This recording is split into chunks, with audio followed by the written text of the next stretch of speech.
going here? Check 1, 2. Looks like it is going good. Hello and welcome everyone back to the stream once again. Glad to have you with me as always.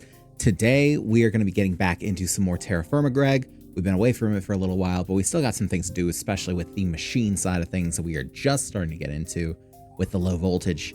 We will get into that in a second.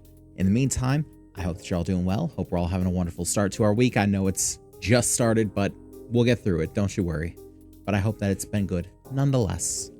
And yeah, we're going to try and do a little bit better this week than we did last week.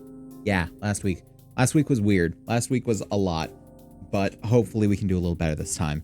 So, bit of a different schedule for this week because we do have Valentine's Day on Friday, and for those of you that don't know, I am married, so that means I do have an obligatory thing to do with Valentine's Day. But yeah, so we're gonna get into what we're doing for the schedule. As a reminder to anyone who counts on this, this is gonna be the last time I'm going over the schedule on the stream. I'm gonna try not to do so, you know, going forward, just because a bit of a time waster, honestly, and why not? But I started doing this when I first moved from Twitter to Blue Sky, because I refused to call it X. And just as sort of a way to transition, but I feel like the transitionary period is long since over. So, yeah. Yeah, today we're going to be doing TerraFirmaGreg. Tomorrow is 9 Souls. Once again, we are on a bit of a roll with that one. Hopefully we can get through the Empyrean District and that fight. Wednesday, we have Abiotic Factor. We're going to do the Dark Energy. I don't know, I keep thinking Depths. Crush Depths was the last one. But yeah, I do actually know the way to power services now, and have actually started figuring out, okay, what should we do? I kind of dove into a blind. I need a little bit of something to get me started with that. But we have that now, and we're going to do that Wednesday.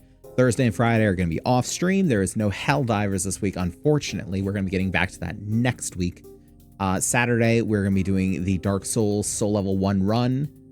Hopefully, we're getting somewhere with that. And it shouldn't be but like 2 or 3 more streams, I'd say, until we're done with it entirely. After that, I don't know what we're going to be doing. And then on Sunday, of course, we're going to do Valheim with Faye and Ella. You know, everything willing, everything accepting to it. But yeah, that's all I have to really say at the top of this week. Other than that, if you are counting on this schedule at the top of every week, just know that you guys can get it in the R&D Discord, which is my Discord, the Apotheosis Discord, which is the group I am a part of, or on the Blue Sky. And I believe you can find all of those down below. I want to say you can, in the cards and such. Do I have that in my cards? Let me double check that and make sure that I'm not leading you astray. I know on YouTube, it's definitely in the descriptions of things. But is it in my cards? I haven't checked my cards in a while. Honestly. I have the R&D Discord. I need to update this. Okay. I will update the cards after this stream. For sure. Because that apparently bears some attention. Hello, baby. Tori has come by to say hi and give hugs. Hi, everyone. It is time to bust out those hug emotes. Smoke them if you got them. But yeah, without further ado, let's go ahead and jump into the game, shall we?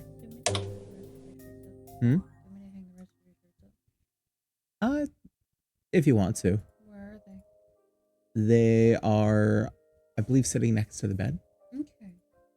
Sorry about that, everybody. Warning. Coolant pressure Did not low. have it set to the proper thing. Also hydrate. Sure thing. Hey, Magenta, how you doing? Heard there was a bit of an incident. How you holding up?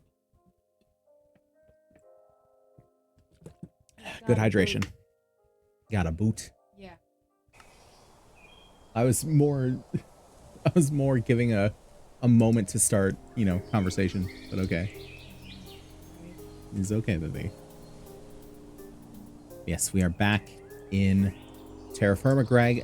I'm choosing to keep the shaders off for now because the shaders are giving a bit of an issue. I do have one new mod with the sort of real-time clouds. These clouds will actually make a difference so you can actually see rain coming and things like that. And it's a very useful thing to have. Yeah, you can watch the clouds move across the sky. Look at that. And you just watch them slowly crawl across. Little voxel clouds. They also just look better than the regular Minecraft clouds. Yeah, it's just nice. And as you can see, I have set the courtyard 1 block downward. I've also got call buttons for the elevator. A little glitchy, that's fine.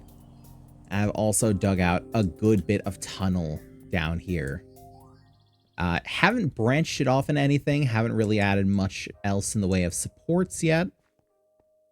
But what is here is actually being held up pretty well. You can see that's gravel up there. That should be falling by any measure. But it's perfectly fine. Hopefully it does not fall. How they don't set themselves on fire walking over torches? It's a good question. I guess it's just an inaccuracy of Minecraft. Well, you're in creative mode. I'm not in creative mode. I'm in survival mode. Yeah, the whole thing is in survival mode. Here we go. Keep that lit up well enough. Yeah, apologies if this is a little laggy. I guess it's going to be. So for anyone that doesn't know, I noticed about a week ago now that pretty much all of my streams for the foreseeable past have been streaming in and VODs have been recording in 720p, which is unfortunate because I thought I'd been doing 1080p 60 frames the entire time and I'd been doing 720 30, which, yeah, not ideal. I might turn down to 1080 30. I don't know. Depending on just how good quality it is. But I think I might keep it at 1080p 60. I do also have a couple of cows, as you can see. I've trapped a couple of cows in here. Just found them from around, thankfully. And somehow got the good enough luck to have 1 male and 1 female. So we do have a breeding pair. We got the female here ready to milk. We'll get some milk. I've been collecting some. And the male right over here. And I've been keeping some, frankly, rotten grain because it doesn't really matter if it's fresh or not for the 2 of them. Their familiarity is now red at 35. I don't know what that means. The hell just fell? What? Hold on. There was something out here. There's something up there. What was up there? I heard like a silverfish. It's a rat. We got rats. Where's the big one that makes all the rules? Bring him down here. Doing all right. Ankle's still swollen like a golf ball. I think I was more upset because my phone and AirPods got destroyed. Understandable.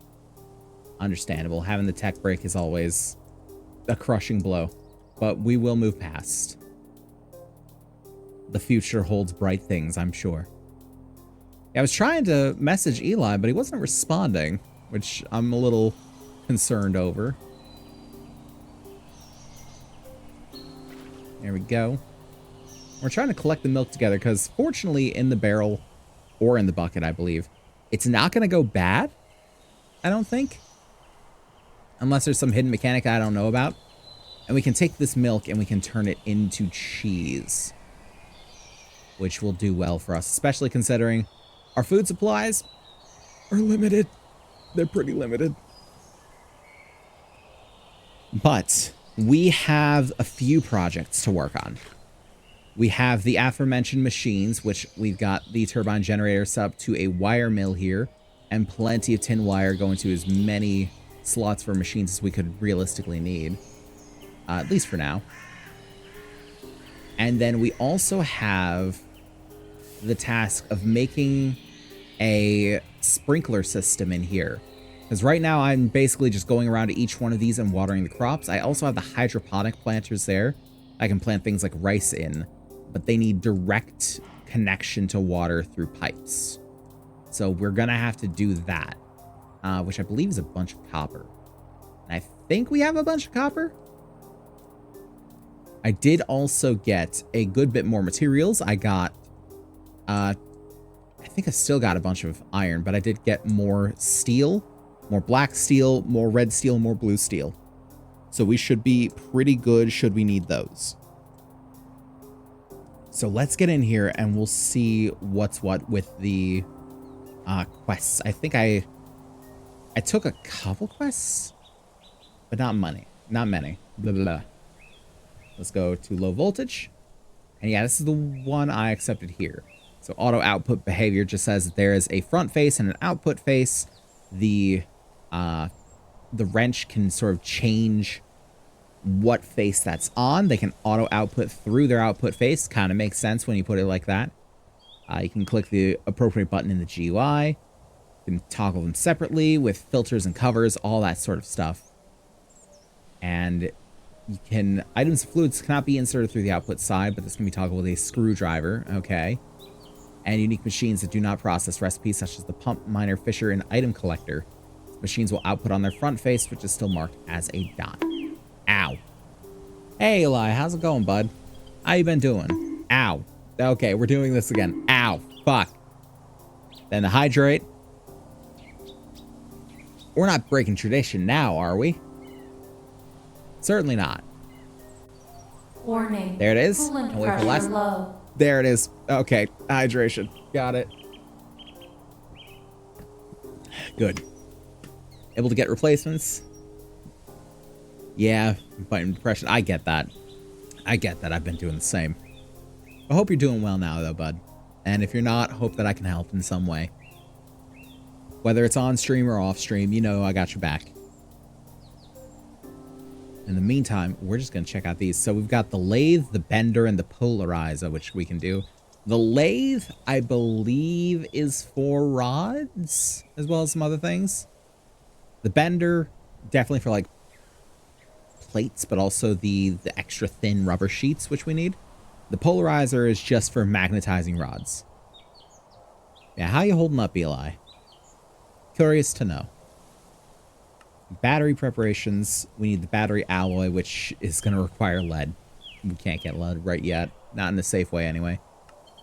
Then we got this. I wanted to go over this with the stream. Have you on the TV, but it's a little behind, so my replies might be a little slow. It's all good.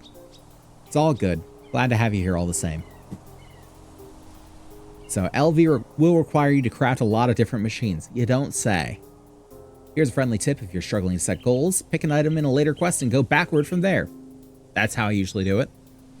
Also, let me know if the quality is markedly better, because it should be. Like I said, I was streaming 720p 30 before, and now I'm streaming 1080p 60, so it should be a significant improvement in quality compared to recent things. This stream and the last 2 streams? Yeah, no, last 3 streams since Friday.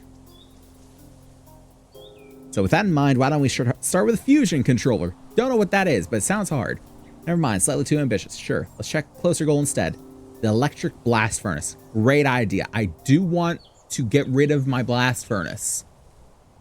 Because, man, that thing takes forever, and it's annoying to set up. If only I could have some sort of bloomery, like electric bloomery. Maybe the electric blast furnace will work as a bloomery. The EBF is expensive, which is why you should initially focus on machines to make components and materials cheaper. Our quests will try to guide you in the right direction. Other important goals are crafting the LV assembler and making your first MV circuits. Okay, so that's going to be very important. That gives us to What Is This Mess Part 2. This quest is a light look over the full scale of regular ore processing. Nice. Why regular? Some ores require special treatment, but that's a topic for much later. Oh no, we're already getting carried away. Kind of. Each quest surrounding this one gives a different machine that has some involvement in ore processing. Note, don't get too preoccupied with ore processing. It's very slow at this point and somewhat power hungry. Around 90% of ores are not important enough to warrant going out of your way to obtain their byproducts. It's a legitimate stat, by the way. Is it? Can someone prove that? Okay, so we have the chemical bath, the electromagnetic separator, the thermal centrifuge, The universal macerator, which I believe is very, yeah, it's high voltage. Basic autoclave. I don't know what the hell an autoclave is. What does an autoclave do? Last step of gem processing. It's used to turn a select few gem dust back into regular gems. Very slow. Autoclave is required to make fluix crystals. So that's in applied energistics. Yeah. So packer and electrolyzer. Well, it's looking pretty good right now to me. I'm glad to hear it. Very glad. We got the ore washing plant, sifter, and centrifuge. As well as the mixer. Got a few things to do here. Chemical reactor, the canner, assembler. Assembler's going to need some things for it, won't it? This is an extremely important machine for progression. This will not help you immediately as it's expensive. Most of the recipes you will want to pursue require fluids. Set up a little bit more infrastructure before rushing into this. With that out of the way, the assembler is crucial to gameplay. Consider it as important as crafting table, except, well, it's a machine. Duh. Sure. We as mod pack developers also love to use this to include all sorts of custom recipes. And speaking of custom recipes, the assembler now unlocks applied energistics too. Once you have enough infrastructure, you'll be able to make use of better recipes for vacuum tubes, giving over double the previous yield. I love the sound of that.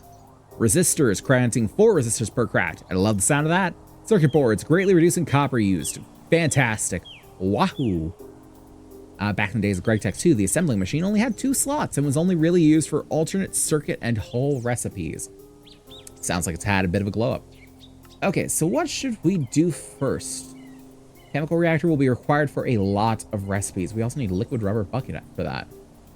Okay, why not? Let's give it a spin. Why don't we use your freshly made chemical reactor to unlock a new, better recipe for rubber? I like the sound of that. Rubber is unusable as a fluid, so you'll need to make another machine to process it further. You can't make rubber using the chemical reactor alone, so here are some other machines you might want to aim for. A solidifier is used to solidify your rubber directly into rubber sheets. You want these moving forward. You could then make use of an assembler to use your molten rubber for cables. This isn't important for tin cables, but better cables will need to be made in the assembler. Submit a fluid by having it stored in any tank in your inventory. A drum is the perfect candidate. Okay, so chemical reactor, what do we need? 2 glass, a tin rotor, 2 tin cable, LV electric motor, machine hull, and 2 circuits. How many circuits do I have? That's the real problem. Starting to really get into technology now, huh? I mean, we are at that point. We are at that point. So what it is, I mean, you can tell just from the different quest stages. The primitive age, we've already knocked out of the park. Steam age, these are all steam age machines right here. High pressure stuff. And powered by the mechanical age stuff, the create type stuff. And that leads straight into GregTech with the levels of voltage. So we are in the low voltage, which is the lowest, as you can probably guess. We got low voltage, medium voltage, computers, high voltage, AE2, which we really want, extreme voltage, insane, ludicrous, 0-point module, and ultimate voltage. And that's a lot. Also, one thing I did do between the episodes, I did update the mod pack. So now I can middle click sort in these crates. And that is a fantastic thing. It also means this is looking a little crazy again, but that's because it's just sorting by, yeah, sorting in alphabetical, which we can figure it out. But it is sorting the blocks with their respected ingots. So that's good. So for the chemical reactor, should we go for the chemical reactor right now, or should we try some of these other machines first?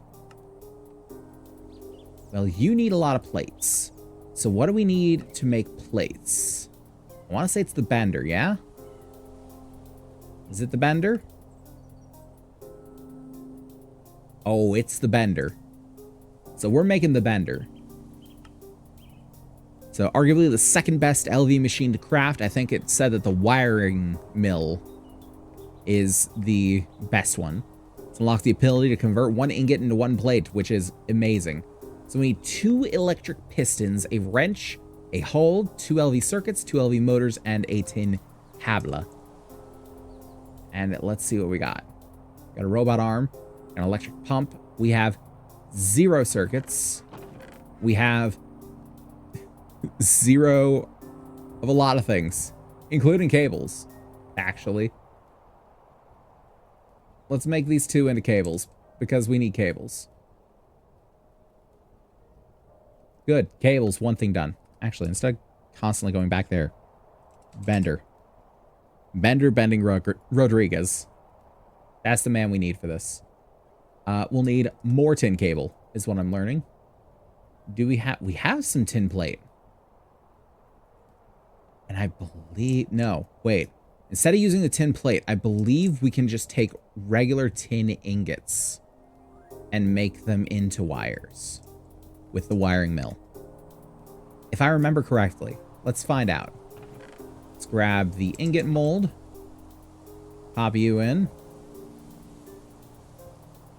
I believe it is just that. Let's make sure here. So tin wire, wire mill. Yeah, tin ingot on program circuit 1. So the program circuit is real easy. You can just go down here to circuit settings, set the circuit you're on. Now it's on circuit 1, and it stays that way, I believe, until I log off. So now any ingot that we put through there will be made into wire. And then, of course, we can take the rubber sheets that we have and process it into cable. And I don't believe we got a whole lot of rubber ingots, but we do have some latex. We got 10 buckets there, 20. Let's close you because you're full. 30, 40, 50, 60. 60 buckets worth. Are you still going out here? Oh, yeah, you are. Let's collect some more latex. Because it is in the late winter. And shit's starting to kick off again. We will always need the latex. And thankfully, even though this is open, if it doesn't have anything that can accept fluid right underneath it, it won't actually drain, which is very good. And I do still have to use this sort of... Do I? I might. I might have to, I might not.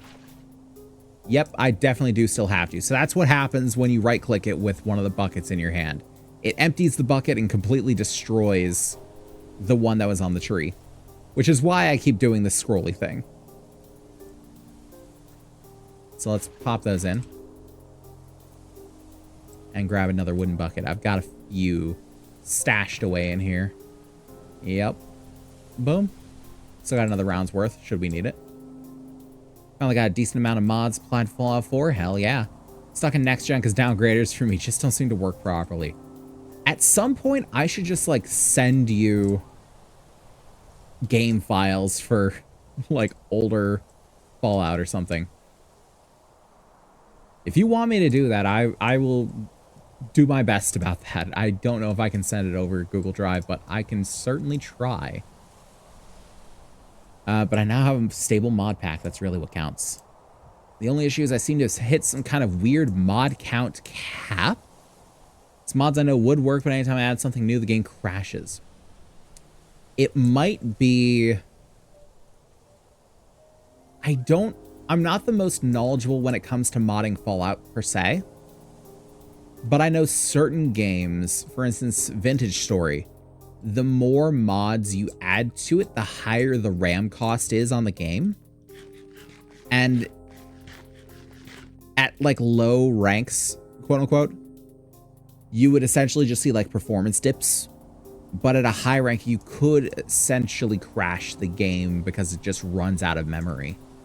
So maybe it's something like that. Maybe it's the factor of like, it's taking so much RAM that the computer just can't keep up and it crashes.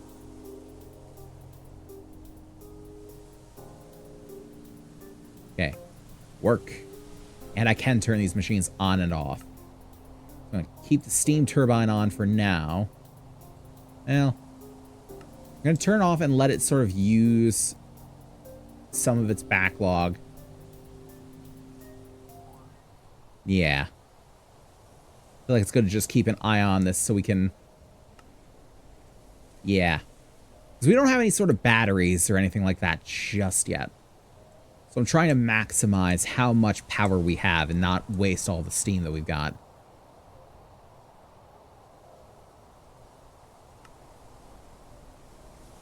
Had much more mods than this in the past and never had an issue, but possibly.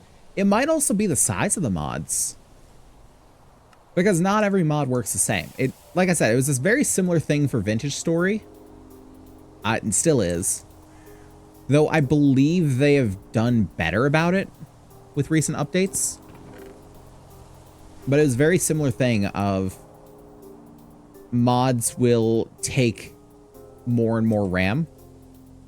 And it was like, it was always the first one that you add takes a lot of RAM, and then every subsequent one takes like a little more each time. So maybe it really is dependent on what mods you're trying to run. It could be, at least. Okay, we require more copper wire than this. Let's grab some copper. We got a plenty. Grab like half of that. Get it started. And let's grab some coke. So we can keep the steam flowing. So pop some coke in there. It's entirely too much, but still. Okay, and grab the ingot mold. Because I do very much want that many copper wire. We will need that many copper wire. Oh, it's blowing through the copper. Hold on. How is it getting through the copper faster than the tin? Tin is just as soft a metal, isn't it? It's at least comparable. Turn you off for the moment. Keep a few in there. Not many. Mostly weapon mods and armor mods. It might be the Wasteland Codex, the one voice acted by the storyteller. That one's huge. It might have something to do with it. It is just a factor, I think, of...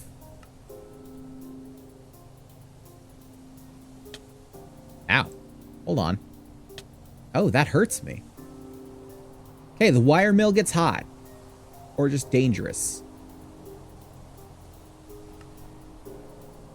Yeah, it might be that something that you're trying to add isn't playing nice.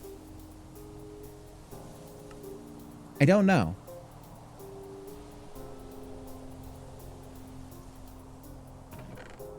You always seem to have very strange issues with the mods. I don't know what it is. But then, someone has to have it for the first time, don't they?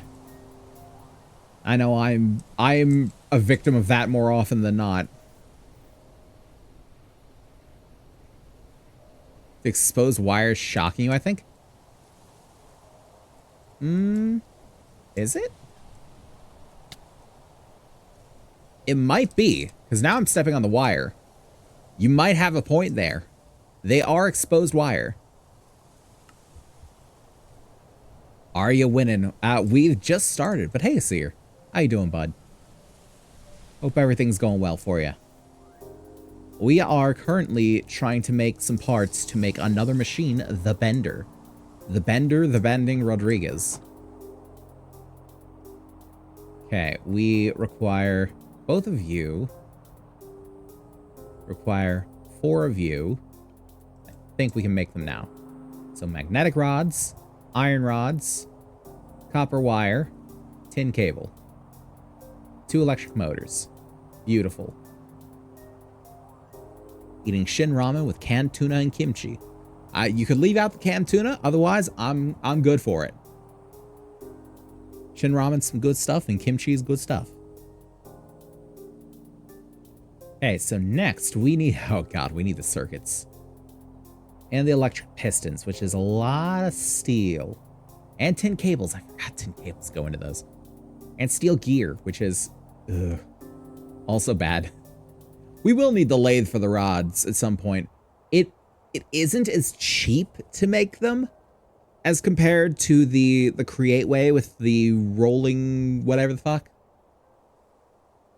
The rolling mill or whatever it is. because that's just rotational power, but it will be convenient. And that's really what we're looking for. It'll be convenient. It'll be probably quicker. But the circuits, that's what's going to kill us. Okay. We need more resin printed circuit boards. We need, is that steel plate? I want to say it's steel plate, resistors, vacuum tubes, red alloy cable. Do we have red alloy cable? We certainly don't. Okay, let's grab some red alloy.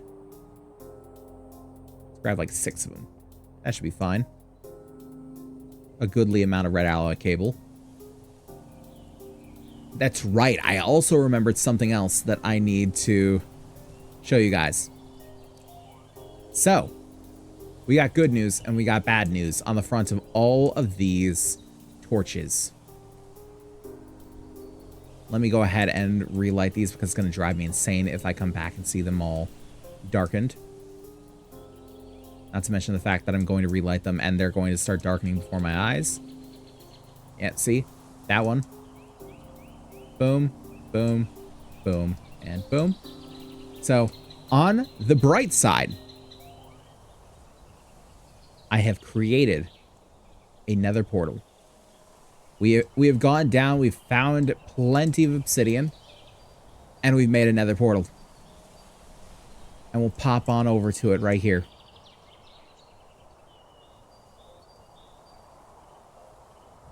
Having troubles playing you on the TV? That sounds right.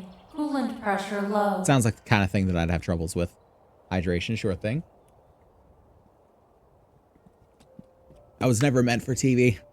They always told me I had a face for radio. Yes, here is the portal. Would you like to know the bad news?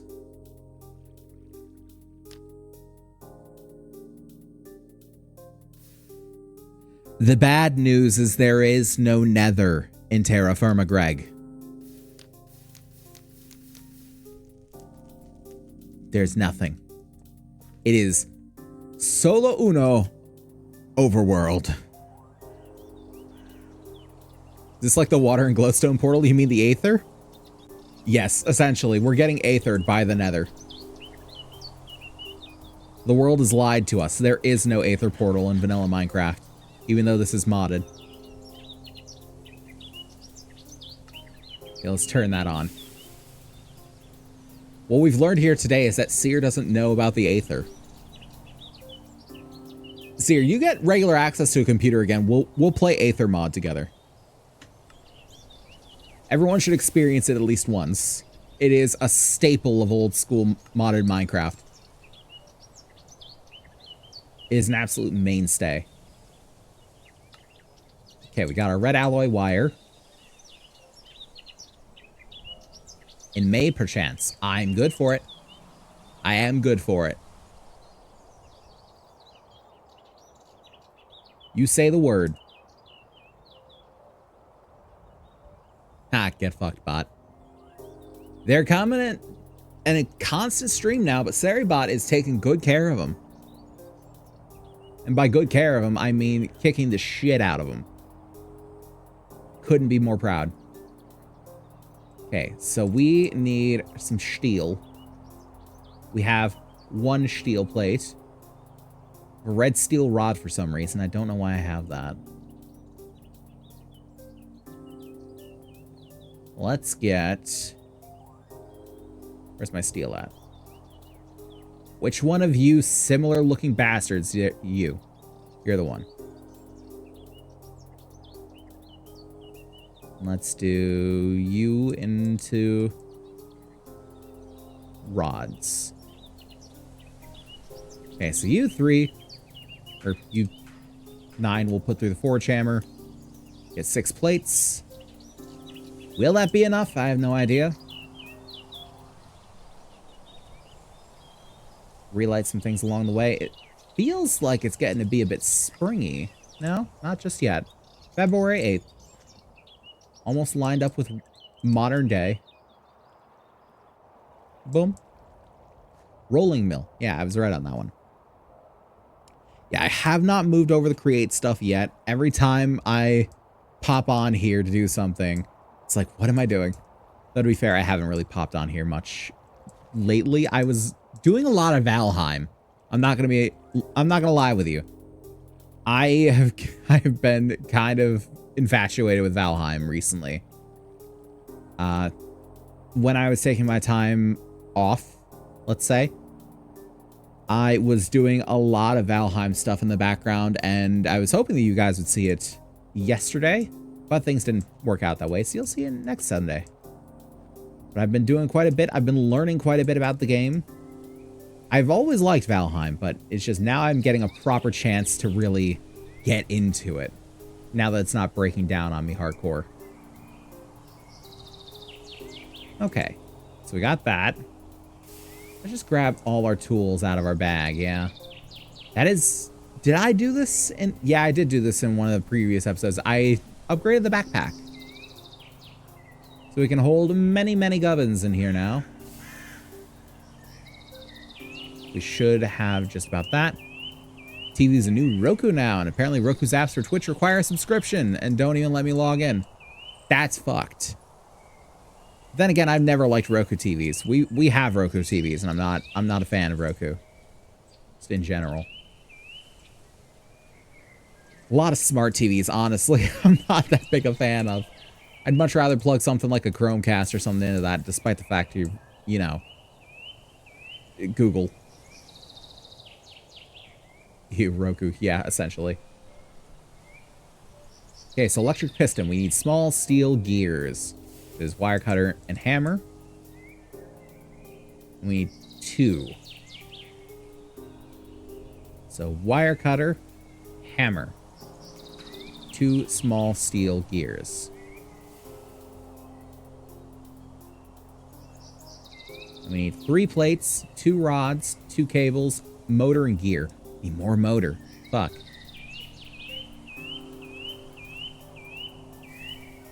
And probably more tin cable, now I'm thinking about it. And more plate. We need more plate too. Let's do 1 for now. 1 piston. Which means we'll actually have to magnetize some more iron rod and actually make more iron rod. We can do that a little easier now, though. Just pop a couple of these into ingots. And we can get that done. Finished statement I was going to make earlier. Right now, Magenta's playing Fallout 76. As you should. As you should. Very fun pastime. I haven't actually loaded into Fallout 76 in a minute. I should. I was thinking of if I ever get back into recording videos, I'd make a kind of collector playthrough where I try to collect at least one of everything in the game, including mods. That sounds like a very good idea, like a completionist sort of thing. But just taking the next logical step further. I like the idea. I think you should do it. Wait, does it automatically stop? Oh, it does automatically stop when... Oh, okay. It automatically stops when everything is full. Except the things that are working. Or that aren't working. Okay, so I can just leave those on then. If they'll just fill up the buffers, that's great. I do still need a battery of some kind, which unfortunately means we'll have to get lead. Which is not great, because we will get poisoned. Just whatever way we want to do it. We can carry it in the backpack and lessen the impact on our bodies, but there will still be impact. There will. And I don't think there's a really good way for us to collect lead. I think it's really just going to be we need to grit our teeth and bear the damage.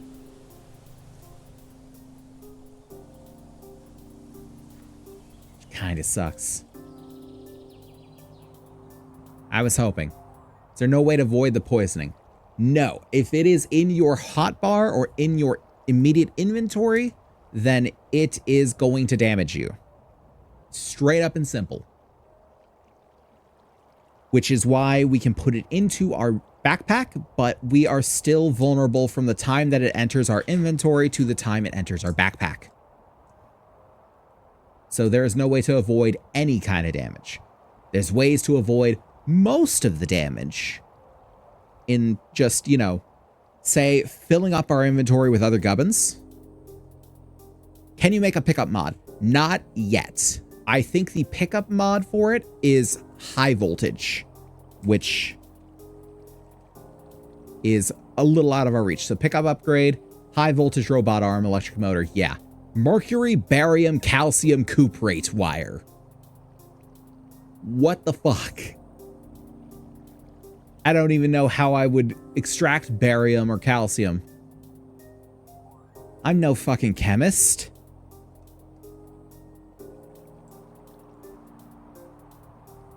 So yeah, no, there is no automatic pickup mod, though that probably will be the better way for us to do it until we get a, some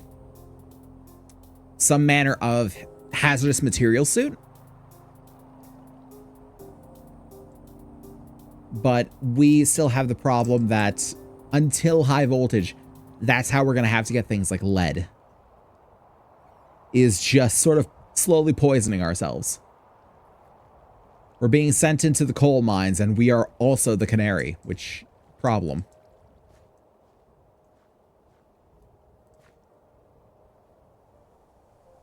But God, I can't wait for all the snow to go away. I hate walking through this snow.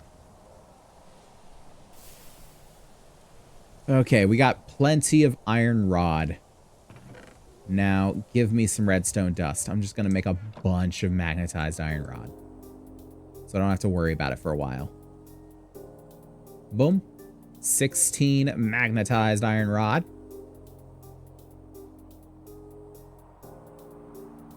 Let's just make... Well, I guess I can only make 2 motors right now.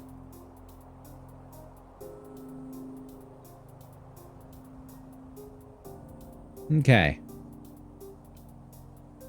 And I suppose... Well, we do have the tin wires. We do have some rubber sheets. We can go ahead and go for it. Why not? It's what we got. Let's make 1 more of these boys. There we go. Oh, we need some for the red alloy wire too. Do I have any extra rubber ingots? I do. Let's just make all of these into the plates. I kind of just need the plates right now.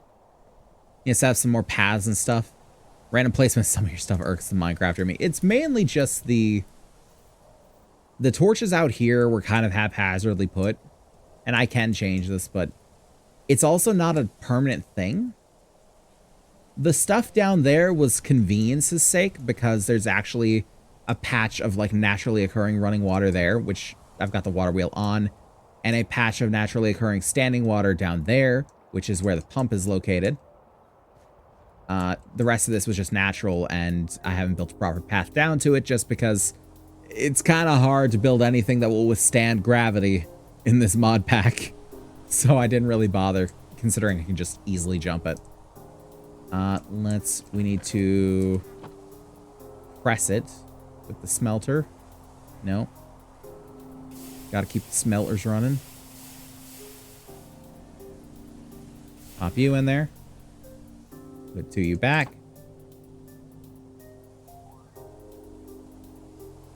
But for the most part, in here, everything is relatively fine. Like these are just because if I have a chest underneath the crate, the chest won't open. And I haven't gotten around to making so many steel crates yet. So those are there. These 2 sitting off to the side. The red steel anvil being down here is just a convenience thing. So it's not sitting in the middle. These were just for mass pouring of different metals and such. Gravity is not your friend. Dark Souls has taught me that. Oh boy. Has Dark Souls taught me that. Time and time again. Okay. So. What do we need? We require 1 more piston. So let's pop you there. You. 2 tin cable. We need the steel plate. That's right. Grab a couple more steel.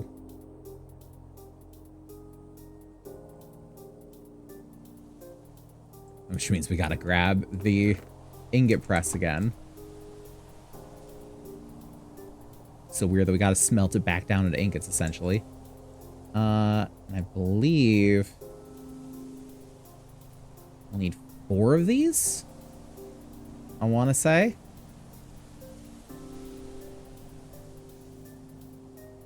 Yeah, because we need 2 per electronic circuit. Repeat sequence 2 times. So yeah, we need 4 of them. And you go through the press. Let's put the rest of these red alloy wire away. Put these tools away until we need them. And put the rubber sheets away. They'll be fine until we need them again, as well as you two. Yeah, should be fine. And you for now. And you. Just need to clear out the inventory a little bit. Eventually, we'll need all of it.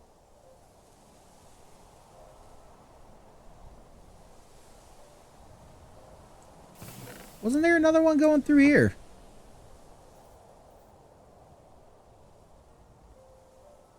Did I get cheated? Or did I only put 1? I might have only put 1. I'm going to assume I put 1. I'm going to keep the ingot in here, though. Put the block back. How are you doing on having processed down your ores and things? Pretty good thus far. Pretty good. The ore processing has been pretty fine. Nothing really to write home about. There we go. Electric piston. This is all about making the components that we need for things right now. The machine hull. Oh, we'll need more tin cable. Ugh. Red steel plates. A bunch of steel plates for the LV machine casing. Wait, so this one takes LV machine hull. Interesting. They must have changed this recipe. Because I remember the LV machine casing being red and blue steel plates. But now it's just regular steel plates. Huh. Okay, we're going to have to press out more steel. Let's press out like 6 steel. I'm going to need a bunch of steel. Sure, excited to get everything done in machines rather than things like your old smelter. Yeah, definitely. Most definitely. Just having these machines is already such a boon. But being able to build up even more stuff for things like better production of plates, better production of wires like this boy. Just, That electric blast furnace is going to let me tear out this entire thing. And possibly this? I don't know. Let's check. Is there another way we can make wrought iron? Alloy smelter. Arc furnace. From an ULV machine casing. Yeah, no. Compressor. Fluid solidifier. Forge hammer. Yeah, that doesn't really... Wait. No. Ilmenite and carbon. An electric blast furnace. Yeah. I don't know where the hell I'd get ilmenite. Maybe it's just any... I don't know. Maybe it'll take any iron with carbon dust and it will make wrought iron out of it. I don't know. But there is a way with the electric blast furnace. Even if it is of a higher quality. We'll pop you in here. I feel like I've been getting cheated out of resources somehow. They've been going away somewhere.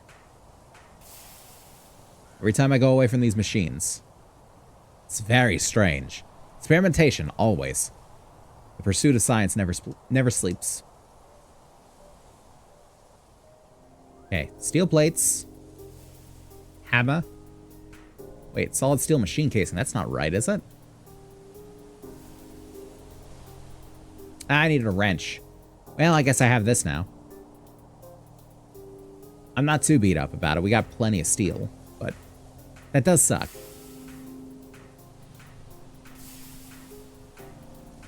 take out my wrench.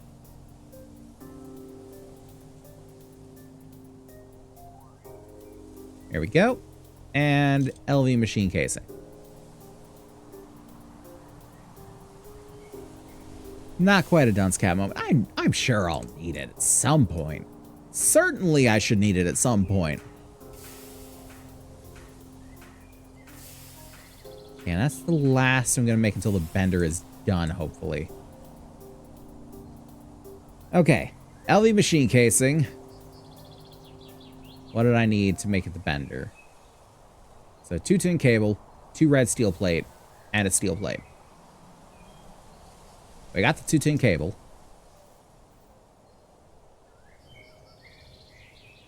Let's get the 2 red steel plate. Do I have any in here? I don't think I do. No, I don't. But we've got red steel in here. Make some plates. Oh, God. Eat some oat bread. It's some of the last food we have, really.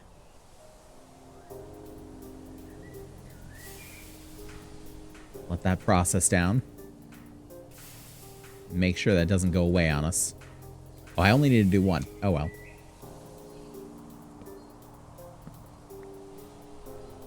Alright. 2 red steel.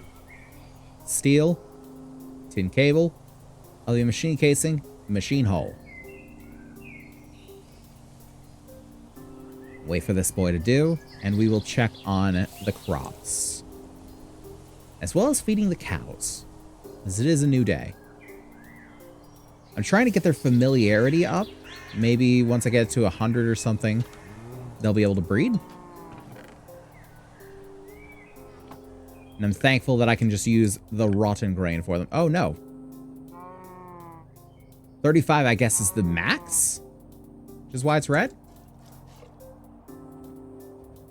Does give ready to mate. Oh, this cow's pregnant. Hey, we're making cows. I'll take it.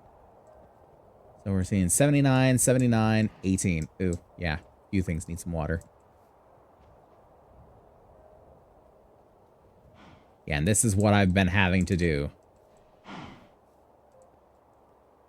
For anything that is that parched for water. Just go around with this watering can. Even though there's so much water right down here. Yeah, we don't have anything in terms of food in here just yet, do we? Oh, well, actually, we got some carrot. And some soybean. Now, the soybean, I believe I was making for more compost. Because it's not very good for food.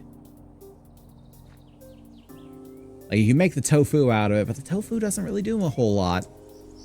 In all honesty. And these still have a while to go.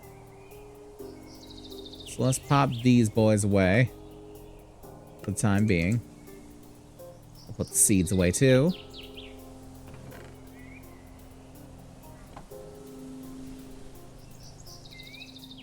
Okay. Now. We require more tin. No, we have more tin. We require more rubber. Don't we? Or we have more rubber. Have I just not put it together yet? I haven't put it together yet. We probably will require both at some point. For now, we're getting away with it.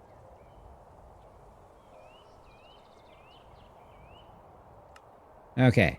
Once again, we have to go for the vacuum tube. Wrought iron plate, we need steel bolt, glass tube, copper wire. Twice. Do it. At least I believe it was steel bolt. Hold on. So let's... Basic circuit.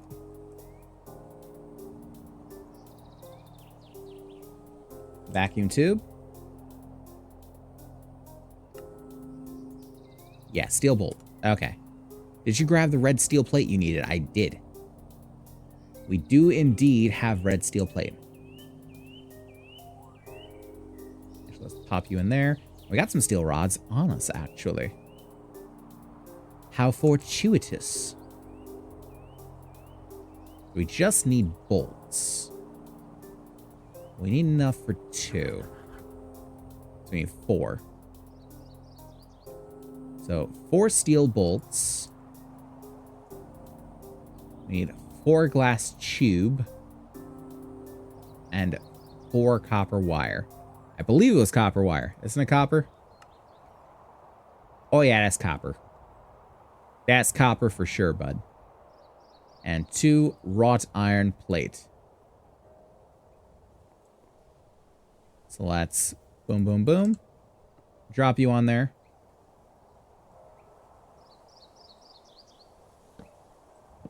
Okay. And that's right. We need the, yeah, we need you. Excuse me. I have need of your assistance. Okay. Glass tube. Copper wire. Are there machines that can automate the process of making the bolts and stuff? I assume so. I think we can make bolts on the lathe as well.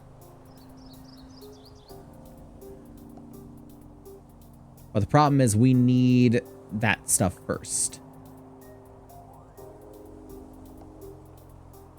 And the bender comes before the lathe.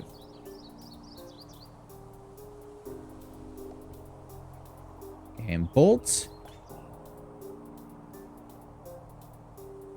Deployer. Or, no, not deployer. Tube. Wire. Good. 2 vacuum tube. So enough of that. Basic circuit. Require 2 steel plate, 2 resistor, and 2 red alloy cable.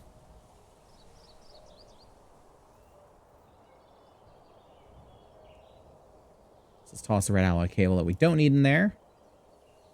Let's remember how we make resistors. Fine copper wire, sticky resin, paper, carbon dust. I'll take 2 carbon dust. And I believe... Oh, we got some sticky resin in there. We need fine copper wire. Let's take you.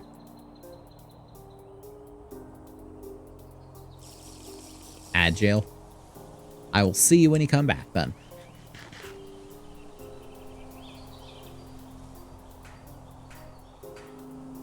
Hammer you out into plates. Hammer me out further. Can't I? Don't I? I do.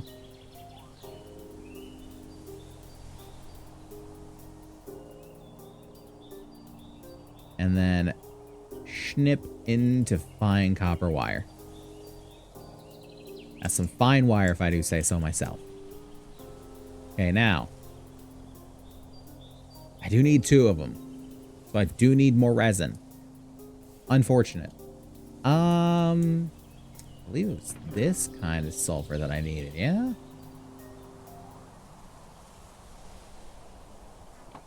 Let's grab 10 of that. Put the milk in the barrel.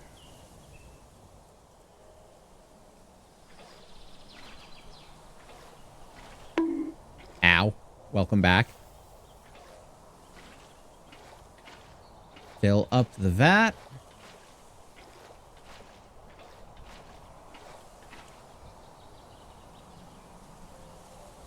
And pop in the sulfur.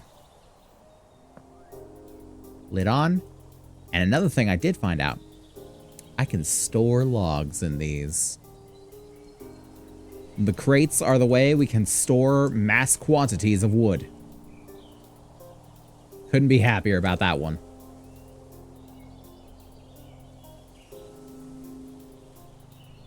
And let's cook us up some resin.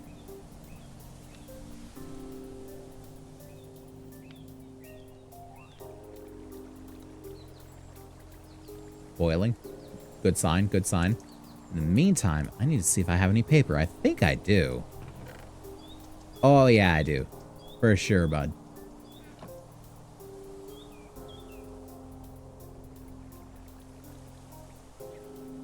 And that's 2 paper, coal dust, resin, wire. Oh, it makes 2. You know what? We could use more. We can always use more resistors because I always have to go and make them. Stop it. Alright, paper, dust, wire, resin. It's like, what the hell comes next? Can't remember anymore. Alright, so.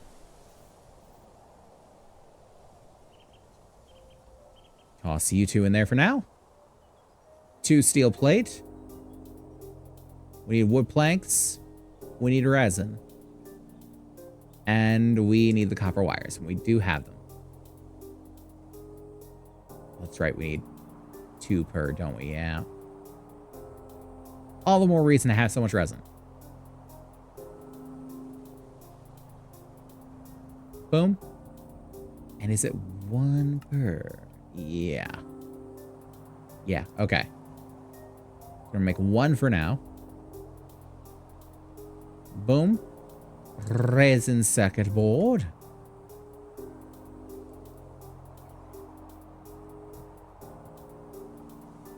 Toss you there. Steel plate. Resistor. Vacuum tube. Red alloy cable. Steel plate. Resistor. Vacuum tube. And a red alloy cable. And that's 1. We need 2. Fuck. Okay. We got the red alloy cable. We got the vacuum tube. Got the resistor. We got the steel plate. Okay, we have plenty enough. Good. I was very worried we'd have to go back to like the start of that process again. Turns out we planned ahead. Unintentionally, but we did. Steel plate. Resistor. Vacuum tube. Red alloy. Steel plate. Resistor. Vacuum tube. Cable. And just like that, we get over 5,000 channels. That joke will only make sense to people who bought cable. Okay, now we have the circuits, the pistons, the motors, the cable, the machine hull, the wrench. We do have the motors, yeah? Yeah, we do. Okay. So, circuits, pistons, motors, machine hull, cable, wrench, basic bender. Bender bending Rodriguez is real and can hurt you. Lovely. So, what can we do with you? Boo, he's bad. We want Bender. They knew it. I love it. Recently learned about a mod for Skyrim that can make a very interesting playthrough series. Mod's called Proteus. Essentially, it makes so you can have multiple characters in the same save game. When you switch between characters, when you're playing becomes an NPC, can you actually recruit as a follower? Interesting. It's an interesting way of doing things. I don't know if I like that, but then again, most of my characters usually boil down to stealth archers, so I don't know if I'm the best measure of that one. One thing I do have to do with the bender, though. Where's the boy? There's the boy. Here comes the boy. I need to make some thin rubber sheet for something. I can't remember what. Will you make the thin rubber sheet? How do I make the thin rubber sheet?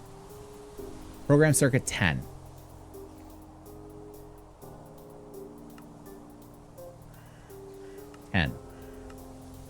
Wow, that was quick. Damn. Immediate. What did I need you for? Apparently it goes for a lot of these things. A spout. That's right. I did need a spout. Copper casing. Okay. So let's get a spout going. I require 1 copper plate. Can I make a copper plate in the bender? I can make a double copper plate in the bender. Interesting. 1 on 1 makes 1. Fantastic. Love it. I can see having multiple characters so you can have one do companion quests, another go Dark Brotherhood, etc. Fair enough. That does seem much more in keeping lore-wise. Wow, that bender is actually real fast. I'm impressed.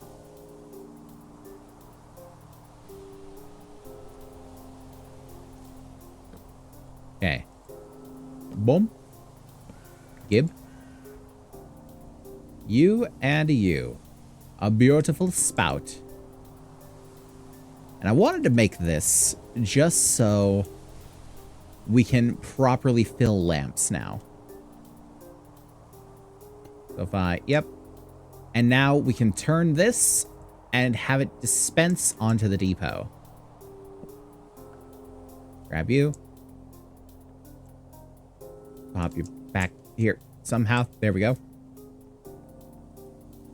Finally, the snow is starting to clear. Hallelujah. And yes, I am still creating charcoal. Just every so often, I'll go back and refill the coke oven. I don't think there's another way to make charcoal out. Well, there probably is, but I don't know it. Let me see if there is another way. Coke oven can do it. Pyrolyze oven. That is MV, though.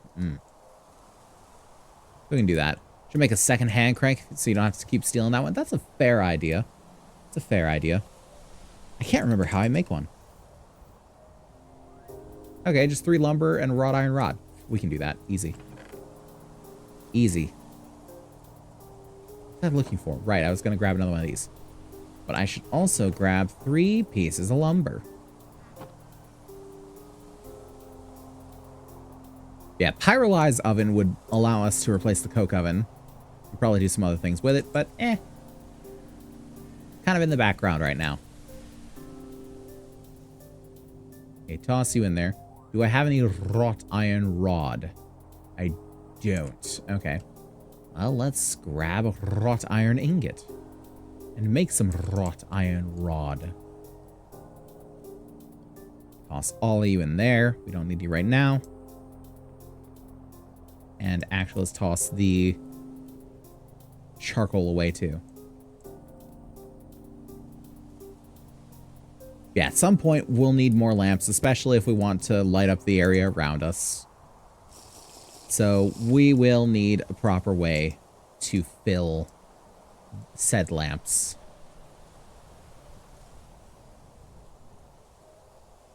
These are already ready again.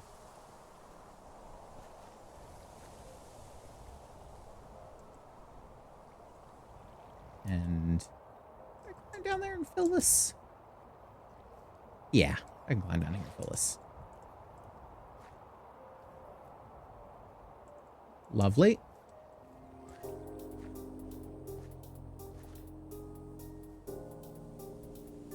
And on our way back, we'll just grab these up.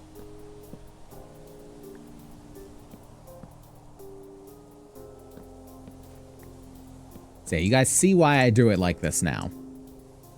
With that weird glitch. I don't know what causes it, per se.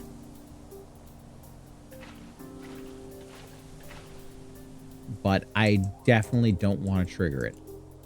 Because every time I do, it loses me 2 buckets worth of latex. And latex takes way too long to collect for me to go and just waste it like that.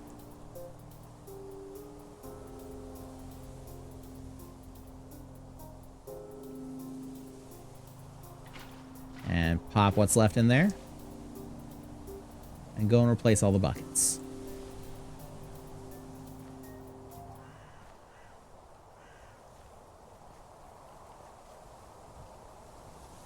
And here. And here. Lovely. Need our last piece of oat bread. I probably shouldn't be sprinting everywhere, honestly. Considering I am so low on food. And crank. It takes so long to just walk there.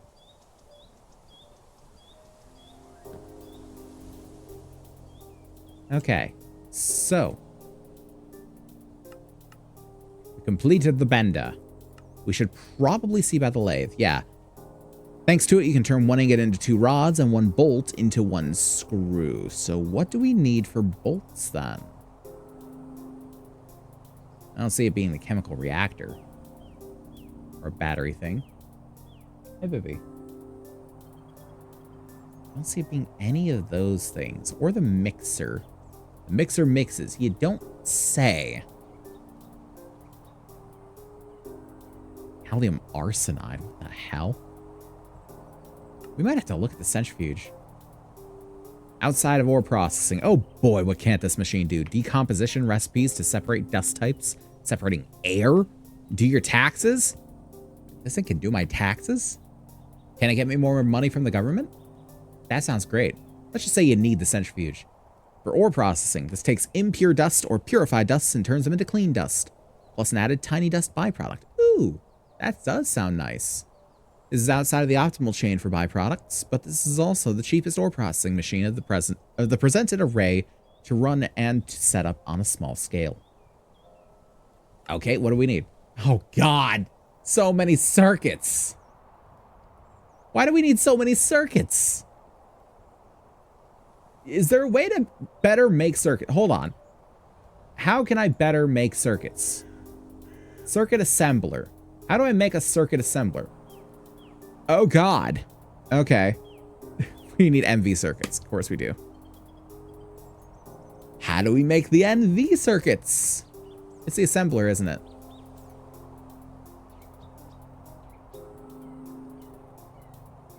Yep, it's circuit assembler. Okay. We need the circuit assembler then.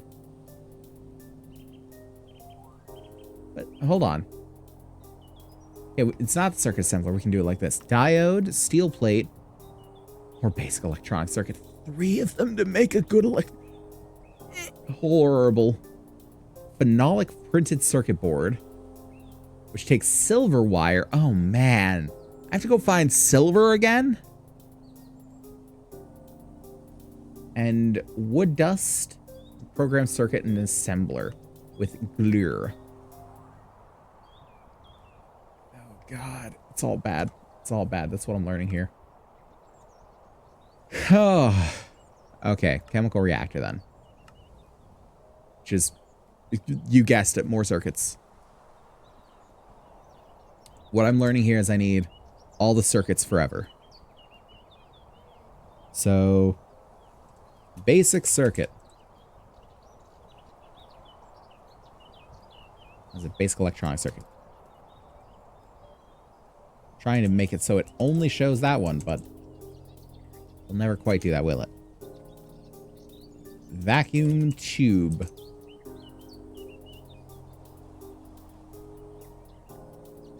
Okay, so if we need the vacuum tubes, we need wrought iron plates, we need steel bolts, glass tubes, which we are now out of. We do have 2 tubes. We need a lot more. We need a lot more. And what was it? Copper wire. Let's take the copper wire here as a base for what we should be making. So we need a lot of steel bolts. We need 1 more wrought iron plate.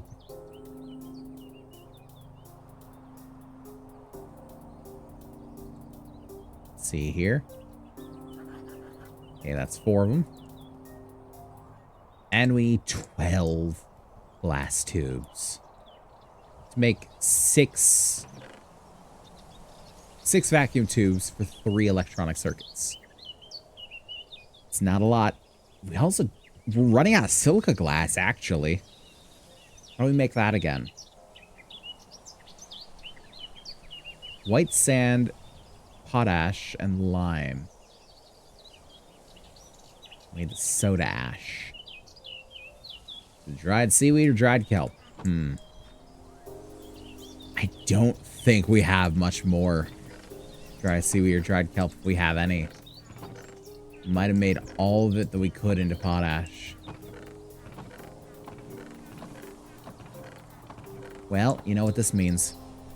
We gotta take a trip down to the shore.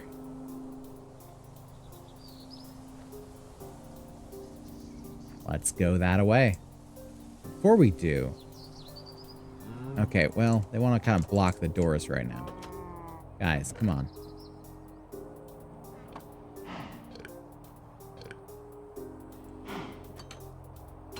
There we go. Okay. And you know what? It's not that cold out here. So we're going to swap out our cold weather gear for the steel armor.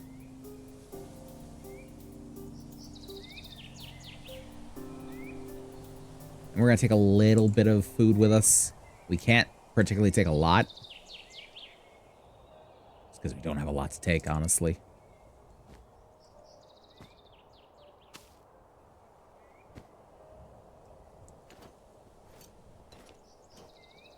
There we go. Now we feel properly protected. And let's grab the carrots. Why not?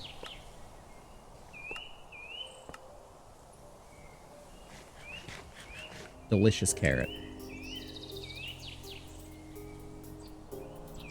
Let's toss all that in there for now. Bless you. It sounded way louder for some reason.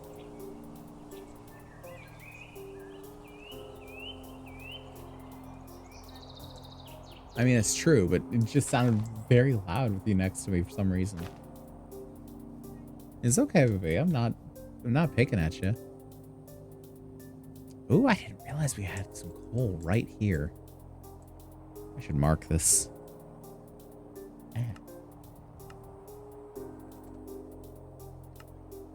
We got the coal. And we are going to make our way to the shore and see about some more of those kelp flowers, because I think that's what we need to make the dried kelp. So we can get ourselves some potash. Because if we want to make all of these vacuum tubes, we're going to need glass. And unfortunately, we still kind of have no better way other than just blowing the glass ourselves. Bright side, it's very clear. Oh, I had to say something.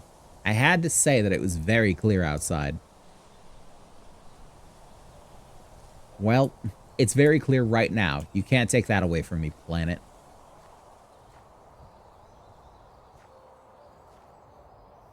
Finally out of the snow. Maybe I can even find some food out here. That would be nice. Some animals or just some crops and such, please.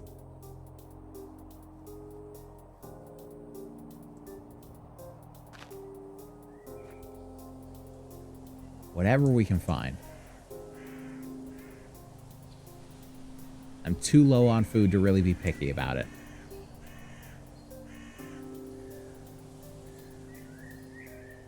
Got like a scattered collection of vegetables. And yeah, the melons over here, not good. They are rotten.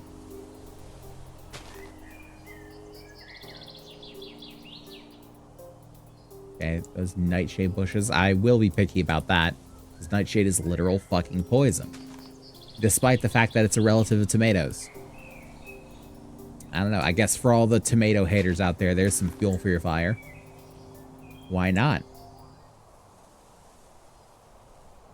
I wouldn't say I'm a hater of tomatoes, but I don't understand the people who will just, like, chow down on just, like, a raw tomato. They'll just, like, grab a tomato in their hands and eat it, and I don't understand that. Like, I'll take a tomato in something. I'll take, like, a tomato on a sandwich. I'm not gonna pick up a tomato and eat it like an apple, though. Gotta fear that kind of strength in people. why this area is so localized with the snow. Right around the coal deposit here.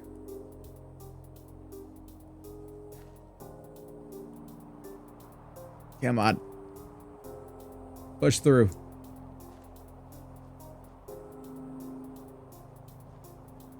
There we go. Downhill's a little better, not by much though. Plenty of distance to go.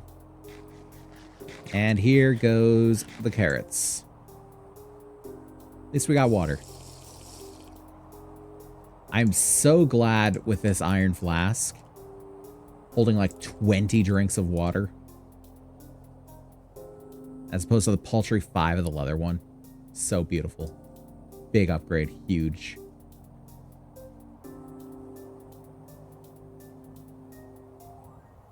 Get me out of the snow! Thank God. Okay. Where can I find... You're still ripe. Beautiful. We've got some potato. Game over, world. I have food.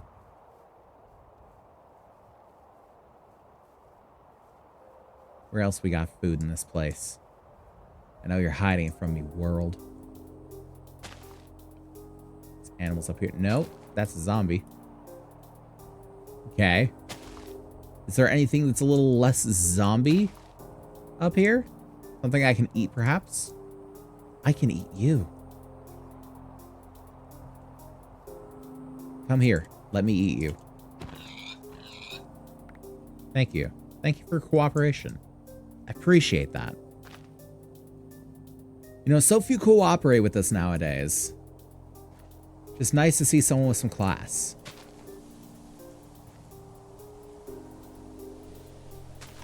Oh, and look at that.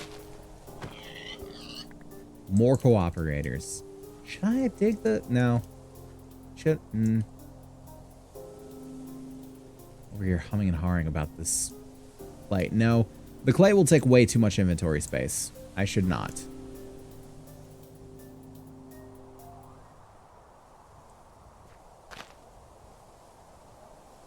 How far are we from... the... Oh, God, we're so far. I haven't even explored this edge of the island. Actually, I have explored a little bit of the top of the landmass.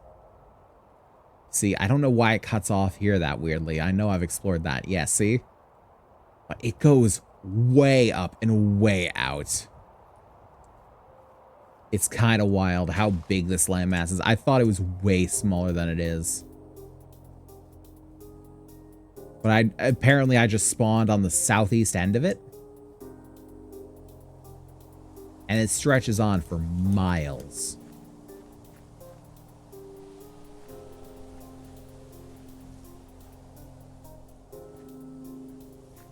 Where is it? First off, what? Oh, we got sulfur here.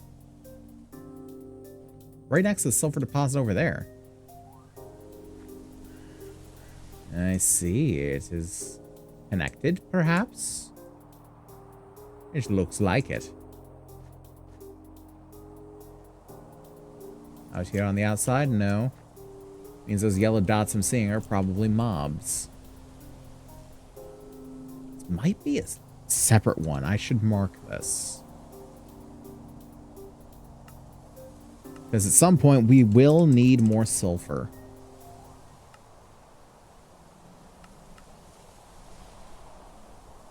Especially for the creation of resin.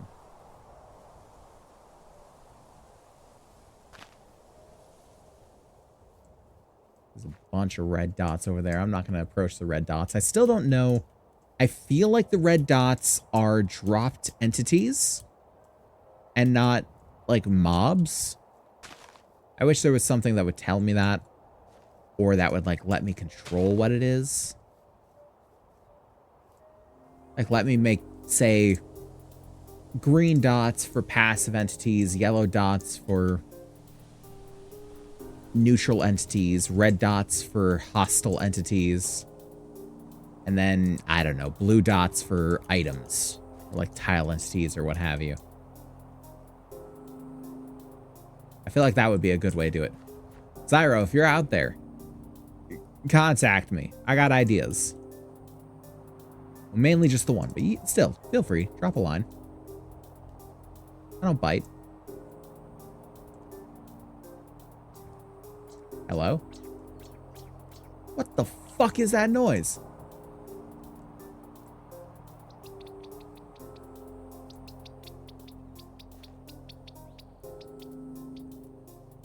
What am I hearing?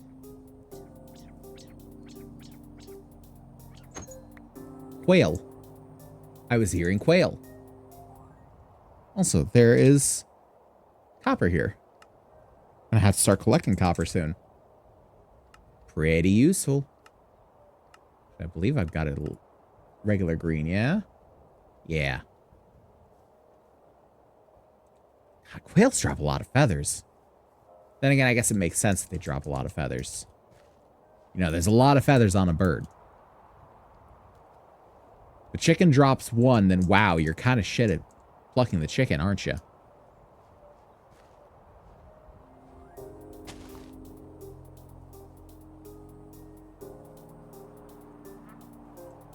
Duck. Where duck? Wait, why is there a duck on top of a mountain? Why are you here?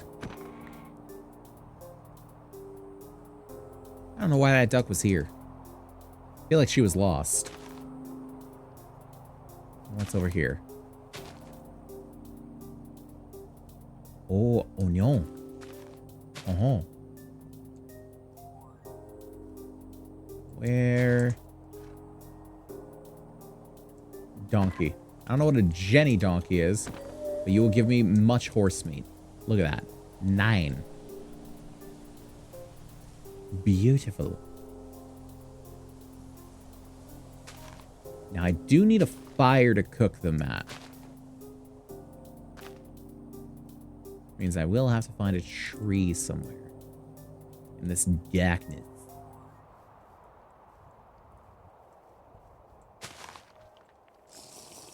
So thankfully, we can just eat these raw-ass potatoes for the moment being.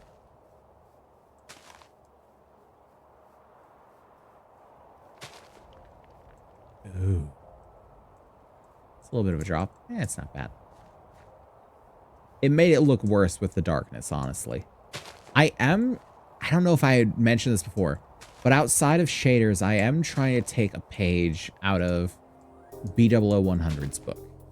So if you don't know who he is on the Hermitcraft server and a very old hermit. Actually, that's native silver. Holy shit. I'm marking this immediately. I was just worrying about silver.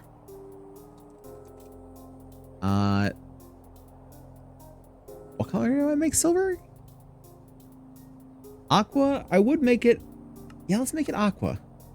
Silver's got kind of a blue tinge to it. Wait. I've already marked clay with aqua. Already marked zinc with white. Tin with light gray. You know what? I'm going to keep it blue. I'm going to keep it aqua. Because that native silver, very important that I have that. But yes, as I was saying, he is a... I'm not going to say a very old Minecrafter, because that just sounds a little disrespectful. But he is an OG. Let's say that. An OG Minecrafter from way back in the day. And he's still doing stuff on the Hermitcraft server. And he has talked multiple times about increasing the sort of new Minecrafter experience of like returning back to how it used to feel way back when. And one of the things that he always says that you should do is turn your brightness down to 30. That's sort of a sweet spot where you can not see too far in front of you. And that's exactly what I've done. Is I've turned my brightness down to 30. So it only really takes effect when I'm out of shaders, like now. But it does give a certain something to the nights. An unpredictability. Oh, I was about to say, is that even more silver? No, that's tetrahedrite. But I will mark the copper. Yeah, it makes sense that I'm coming across silver, considering this is apparently an area that I've never been. Never gone this way. I've always gone either directly east or directly south.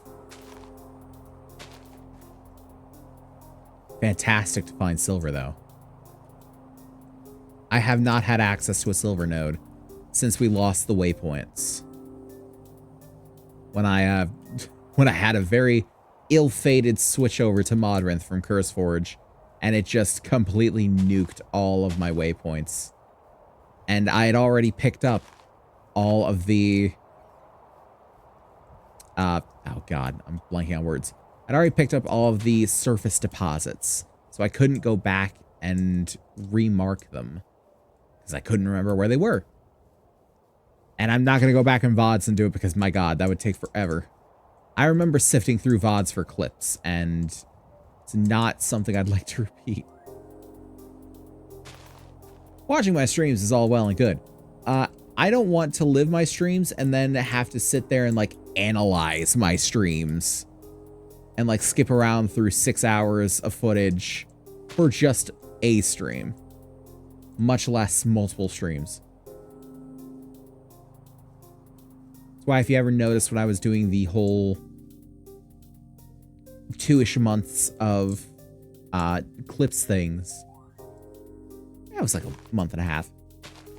Some of them were better than others, for sure. Because there were certain ones that was like, hell yeah, I should clip that, that's funny.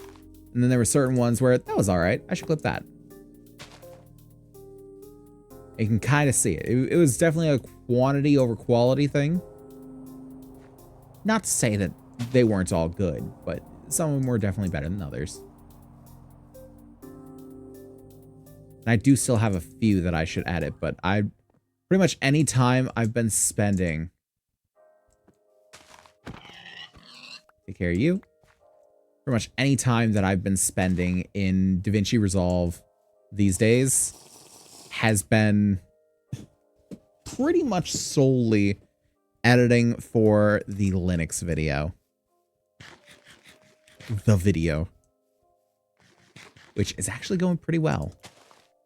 I'm fairly pleased with how it's turning out thus far. I do have a few things left to record for it, and a couple of things left to script for it, but as I said on Discord, I'm about 17 minutes of completely finished footage right now.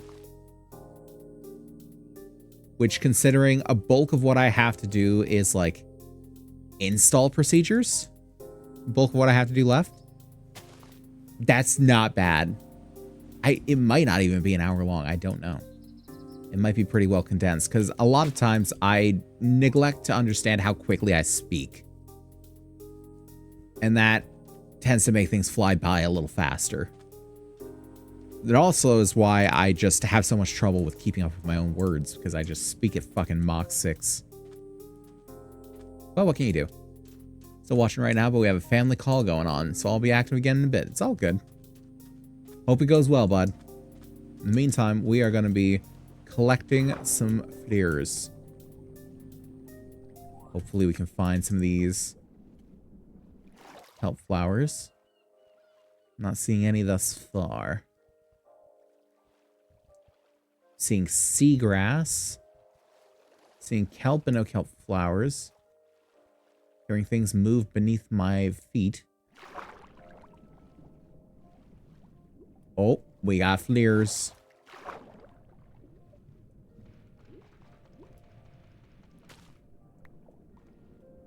Didn't I have more giant kelp flowers at home? I might have. But now we can get as many as we need.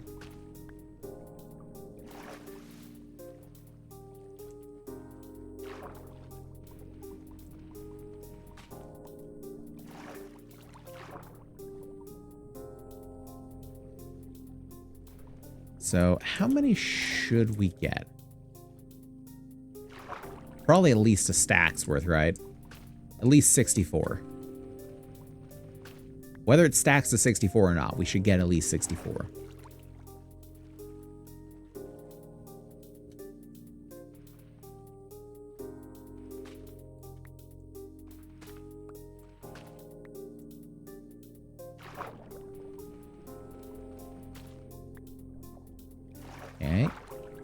And yeah, it's a bit of a tedious process doing this.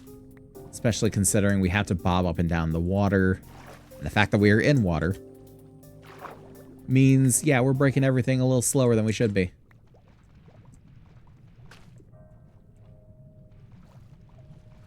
I see some giant squid over there. Gonna approach cautiously, carefully. Iron flask. Because we are in the ocean. None of this water is safe to drink. I should take back some seawater if I can. For brining. What is that big fish? What are you? I'm afraid to approach it on the off chance that... Nope, it's a killer whale. It's an orca. Don't you even think about it, bud. Don't you consider chomping down on my sweetmeats. He's a killer. You can't trust him.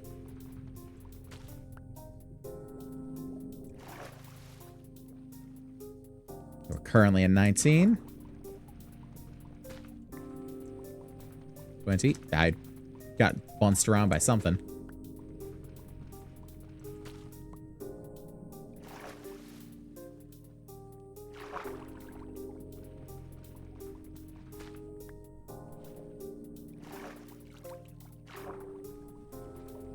I am wondering where he went. I don't want that. I don't want that orca to jump up behind me. Get the element of surprise. Yeah, he's over there. Should I jump him and get the element of surprise? I don't feel like I should start anything. Not because I can't finish it. But just because... Don't start nothing, won't be nothing. You know? And I ain't looking for nothing. Might he drop fish? He might. Will he? I don't know. I gotta find out. Hopefully not.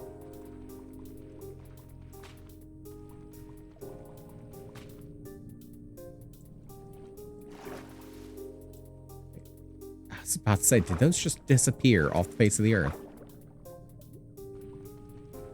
There is something very strange going on with my gubbins here. Things are just disappearing. That's not the first. It won't be the last.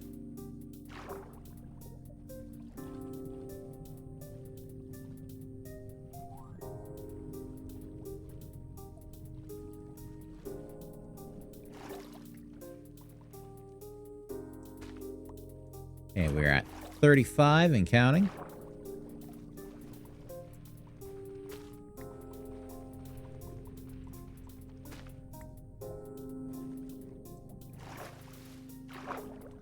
I think we should be able to get a stack's worth of them.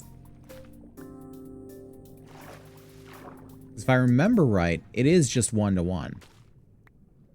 Does a stack of potash should do us fine. Because we weren't using it all for the glass before, were we? Oh, fuck. Dying.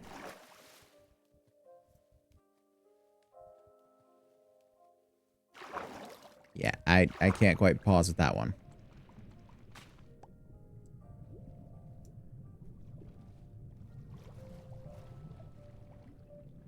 Okay.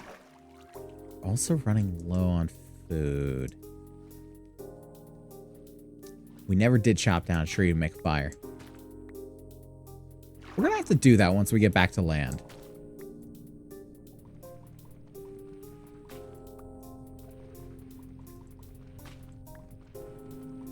And boom. So one thing that I've been trying to consider here, especially now that abiotic factors come back around again, is the schedule. And, oh, speaking of schedule, I did make a bit of an error in what I said earlier.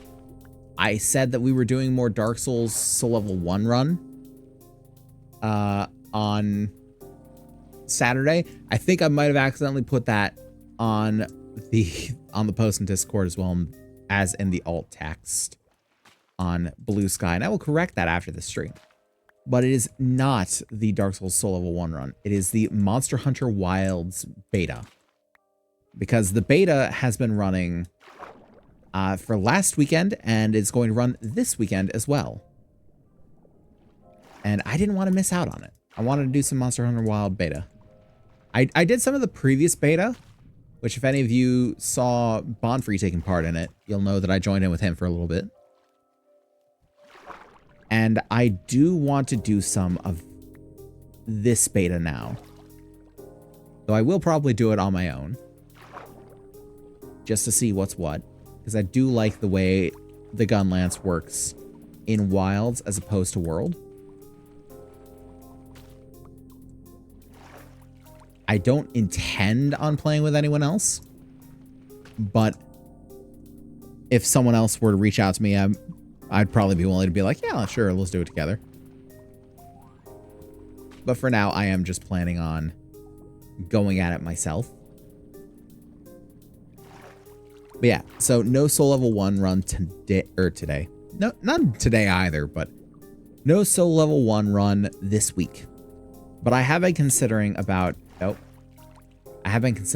few things for the schedule because we've got the unique position that we get into sometimes where there's more things for the schedule than there are slots on it. So I'm thinking about putting some things to the side for a little while and possibly doing a rotation thing. So for instance, TerraFirmaGreg, I may very well put on rotation with Abiotic Factor. So we will do TerraFirmaGreg 1 week, Abiotic Factor the next, and sort of rotate it until we are done with Abiotic Factor, most likely, because TerraFirmaGreg is going to last a long, long time if I intend to do everything in this mod pack, because my god, there is so much in this mod pack. It is going to take us forever to get to that ultimate voltage, not to mention to do anything in ultimate voltage. So I don't think this will be ending anytime soon. You know, hard cut to me saying that the series is over because I've lost interest or something or other. But so far, though there are times where I kind of want to play something else more, it's not really at a point of I don't want to play this. Like right now, I'm having plenty of fun. Most times, I'm having plenty of fun with it. We just vibing.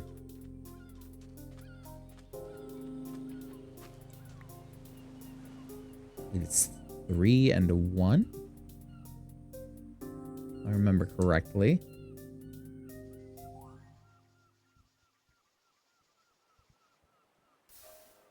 Okay, I must have picked up the 3. Yeah.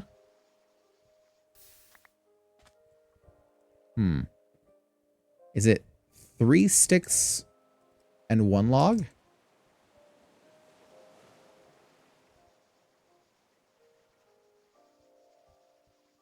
That's promising. Yeah, bud.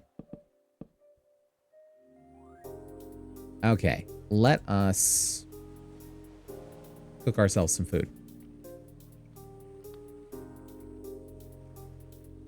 Let's get rid of the hickory saplings there.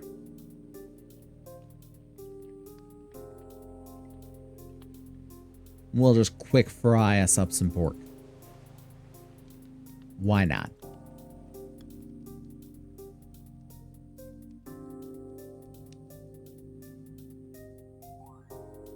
Why are none of these stacking?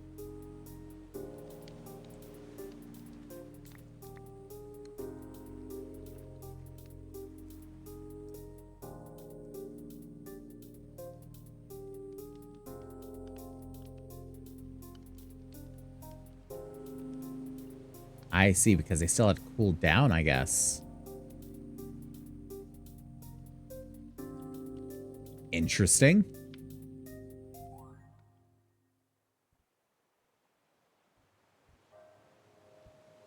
It's weird that this can sort of stay warm like that. In the same sort of way that the ingots can.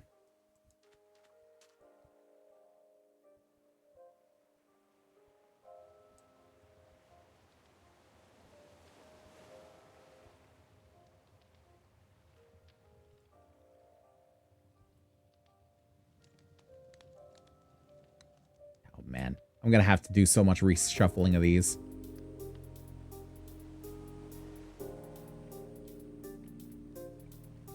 It's going to be ridiculous. All the byproducts over there.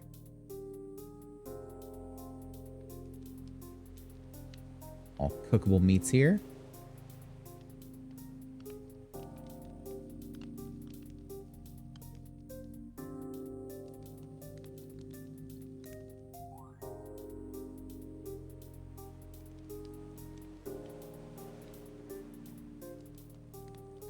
Okay, apparently all meats are doing that now. Interesting.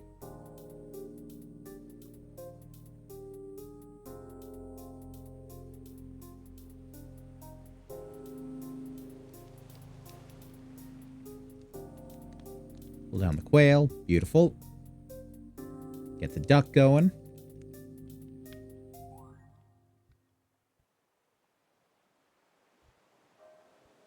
That won't last very long. Actually, neither the quail nor the duck last very long, honestly. As long as the horse meat lasts. And I know it's kind of terrible. Like, oh my god, you're eating horse. Yeah, but they give a lot of meat. They give a lot of meat. You kill a horse in this game, you are eating good for a while. The whole I'm so hungry I could eat a horse really does give some credence here.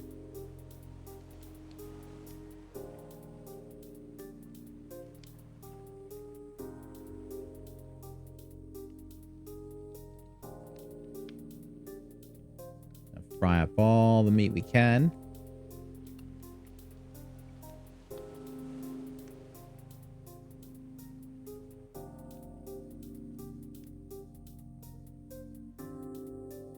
And let's take a couple of them out. We're going to take the wood with us. Why not? It's extra wood. Plus it's hickory. We've been gathering the hickory. We use the hickory a lot.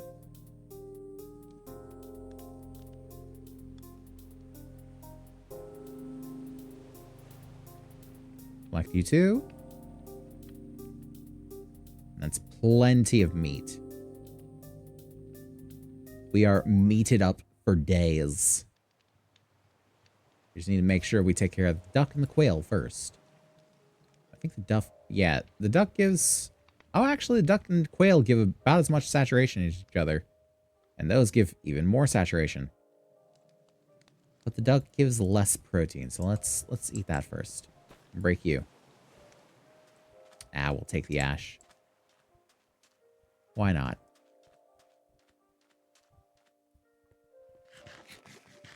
Get ourselves some delicious duck. Slurp down some water. And go for the quail. And we will make our way back. We have succeeded. I believe we can just heat this up.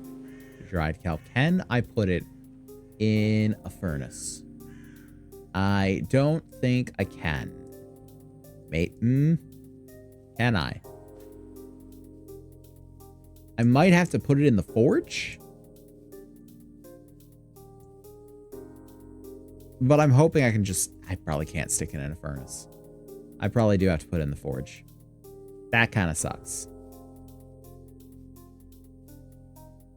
But be that as it may, it'll make us some potash. And that's really what we need. So, correct me if I'm wrong. It's just 1-to-1, yeah? Yeah? Oh, no. It actually makes 3 soda ash per. Okay. Alright. Hell yeah.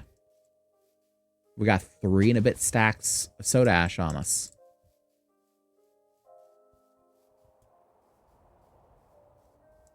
So let's see what we can get done here. It's also weird because I could have sworn I just heard, which there's no way I did. Could have sworn I just heard Layak. And it's impossible. It's really not possible. But I don't know. Maybe it's just leeching into my brain, I guess. The past few days have just been reading up stuff on abiotic factor and Valheim. Valheim just because I want to know, and abiotic factor because I kind of need to know. Not too much. Like, I haven't gotten into spoiler territory, but it's been a lot of, like, you know, certain things that have changed, or, like, trying to find my way into power services, or, like, to the spillway. I couldn't remember where the spillway was. For anyone that's wondering, the spillway was right the fuck next to the submarine. Like, I have to go nowhere. There's an open pipe with rushing water right there. And, yeah, I've just been missing it the entire time. So I'm over here wondering, and it's like, yeah, no, it's right in front of your face.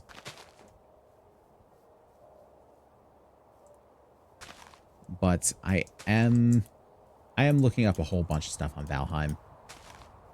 And just trying to find out, like, better ways to build and sort of, like, some of the stuff that we can do in the game. One of the things that we are going to have to take a look at are the, I've been calling them the dungeons. I don't know if that's a proper term for them. They're not modded, so they are mini bosses. Not to say that modded would disqualify them as mini bosses, but they are not modded. They are Hildir's requests. But they are mini boss dungeons, essentially. And there are 3 kinds that we can go to throughout the world. I also learned a fair bit about raids. I can get into all of that when we actually play Valheim, but I've learned a good bit about the game. I've sort of delved into it. Yeah, I've had TerraFirmaGreg on the back burner for a while. And depending on how you look at it, it may or may not still be. Because I am going to kind of cycle it with abiotic factor for a while. Just for the sake of, there's going to be a whole bunch. I should mark out the considerate. It's going to be a whole bunch of stuff to do. And this is going to take a while. TerraFirmaGreg is going to be here for a hot minute if I do want to do everything. So there's no harm in taking a little step back every now and again. Oh, more silver over here.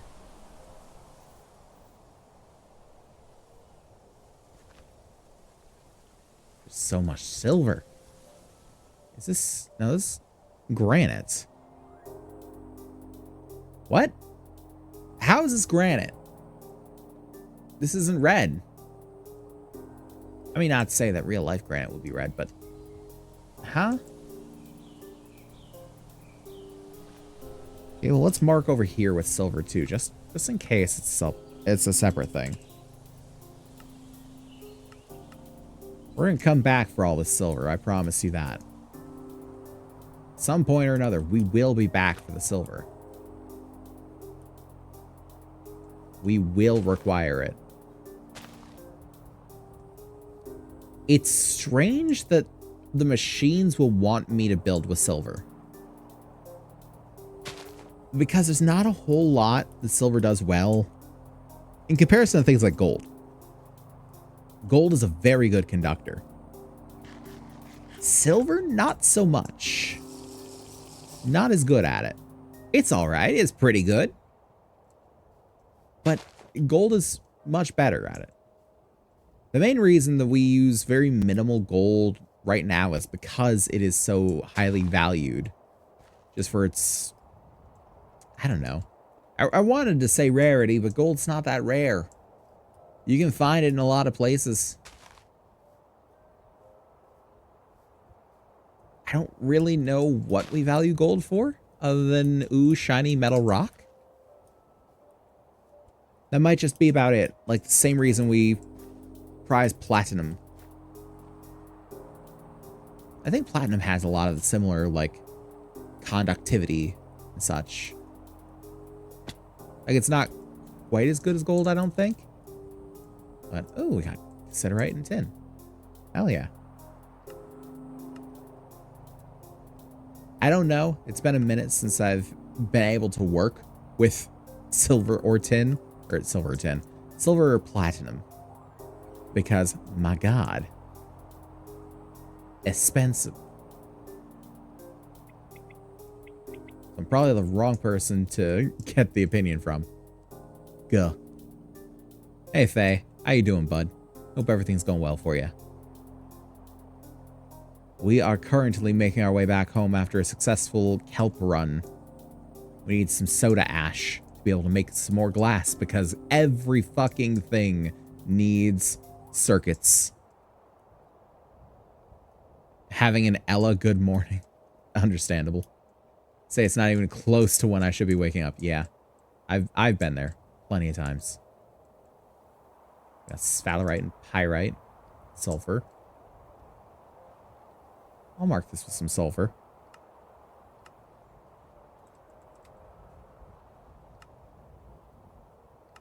Boom. Yeah, honestly, pretty much every one of my good mornings is an Ella good morning.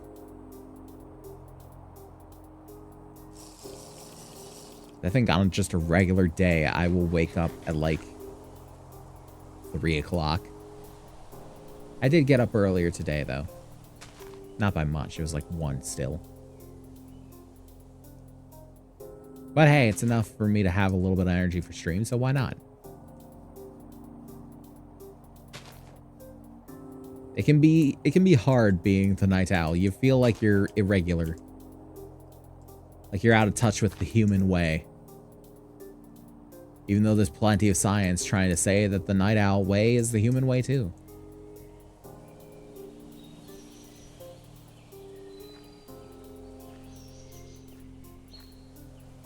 I guess it really doesn't help the perception all the same, though. This mild feeling that the non-night owls around me kind of resent me for it, even if only mildly. I mean, that sounds like a skill issue on their part, honestly.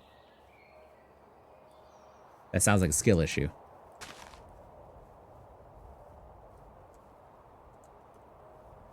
They hate us because they ain't us.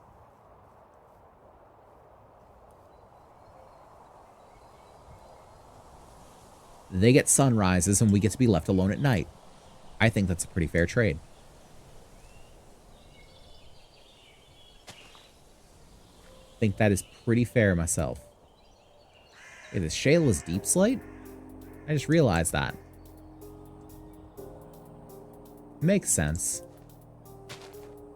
But they know that slate is a real rock, right? They didn't have to make it shale. They could have made it slate.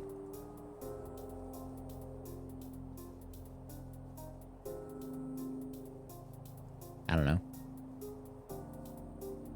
The fact that I even remember that much about rocks is astonishing me. I can't remember shit about rocks.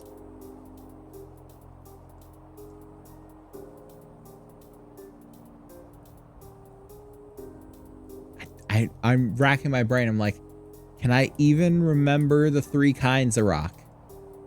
Those igneous, metamorphic, and I can't remember the 3rd one.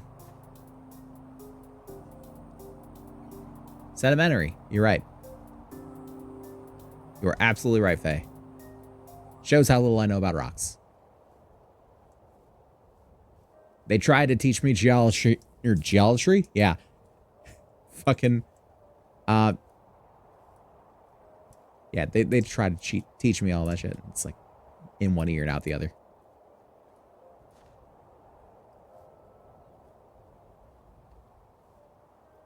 I can't even remember the study rocks now.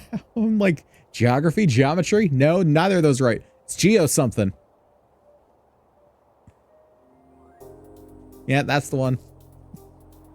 It really doesn't give much for the geology is not an actual science crowd. The fucking Big Bang fans here. Ow. Fuck off. Ow. That was my own fault. It was caused by you. You did this. In fairness, he attacked me first. You okay? Probably not. I was already going to make this a short stream, but apparently my brain is just short-circuiting already. It's 11 o'clock. Didn't expect it to be this soon. But here we are. These good? And barley, no. They're not good for it. I'm trying to only pick the things that I find in the wild when they're actually ripe and will give me some sort of drop other than the seeds. I've got plenty of seeds. I don't need more seeds. I'm trying to get food. If it won't give me food, I'm not going to pick it. Sphalerite, don't care. Got plenty of places I can get sphalerite if I need it, including right next to my house.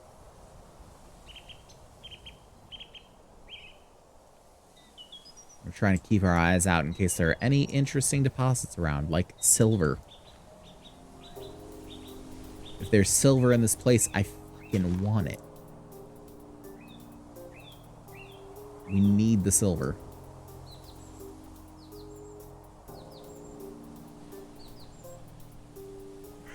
That is one thing that we really haven't had in very large supply. Surprised I got enough silver for the blue metal that I've got, but I don't have much more. And I've got a bit, but not a lot. And if they're going to start asking me for silver for wiring, no, I'm gonna lose that real quick.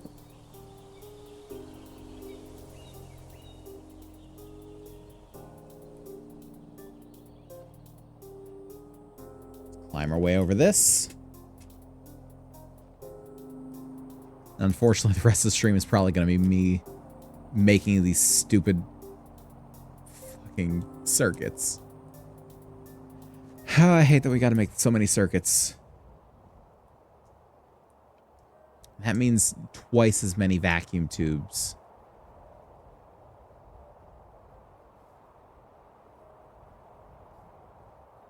Honestly, I should set up some sort of deployer chain. Chain may not be deployer belt. Why not? Just deployer belt to process things. But I feel like that's the kind of thing I'd want to put downstairs. And downstairs is not ready to receive.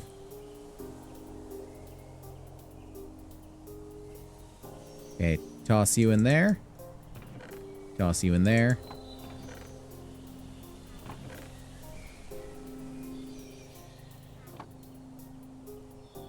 All right, test run. Can I cook it in a furnace? No. No, I cannot. All right, forge it is then.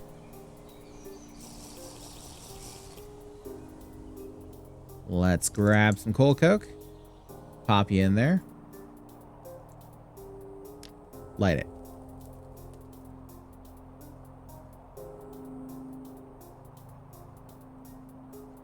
Actually, I should put this pork away. Please don't burn down in the time it takes me to put the pork away. Thank you. Fucking ow.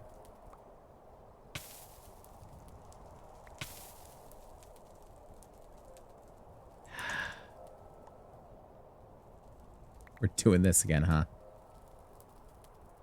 You know what? Just leave it in there. It already turns to the soda ash.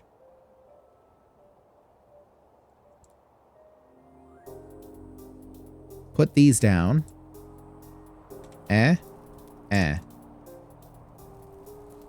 Just let it turn to soda ash. I don't have any need for dried kelp. It's all about the ash. Taking this straight to the ash lands. What else did we need for it? We needed soda ash. We needed lime, which means we'll have to heat up some crushed limestone, some flux.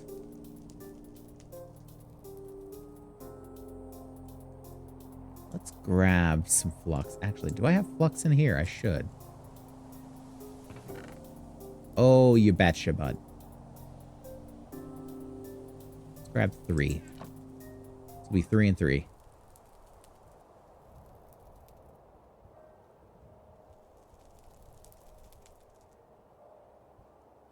So we can just take care of that.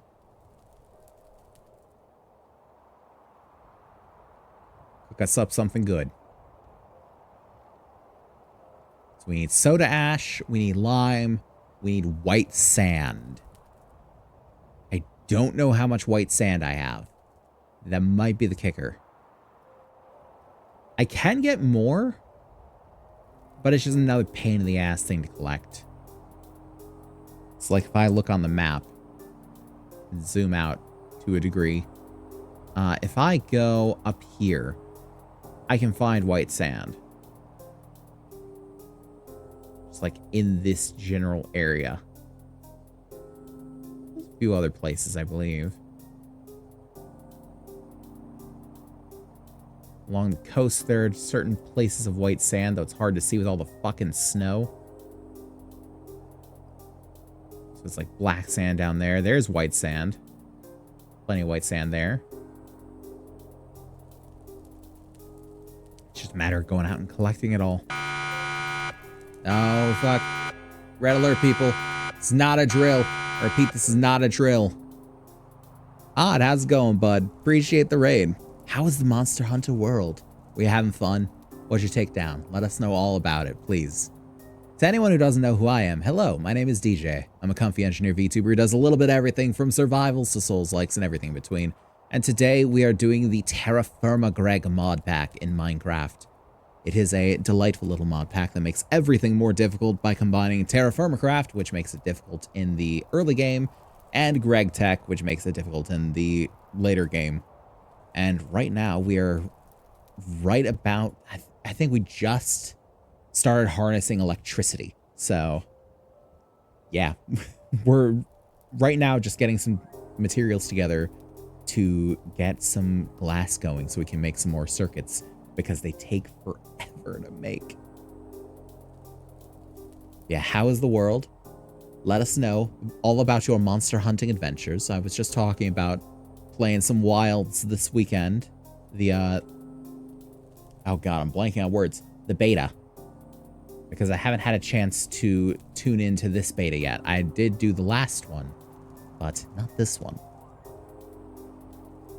But if you need to raid and run, totally understand. Appreciate you bringing your people by and trusting them under my care. Don't know why you would, but hey, since you did, I'll make sure that it doesn't go to waste. And for anyone else out there, if you need to take a bit of a break after that stream to get up, stretch your legs, do whatever you need to do, maybe grab a bite to eat or something to drink, you can go right on ahead. We're going to be going for about another hour or so, and then probably hop off and do some, like, raid somebody. We'll put you in the care of someone else. But you got some time here, so just sit back and relax and enjoy whatever madness might become of it. Whether it's a slow and whittling madness or a quick and spasmodic one.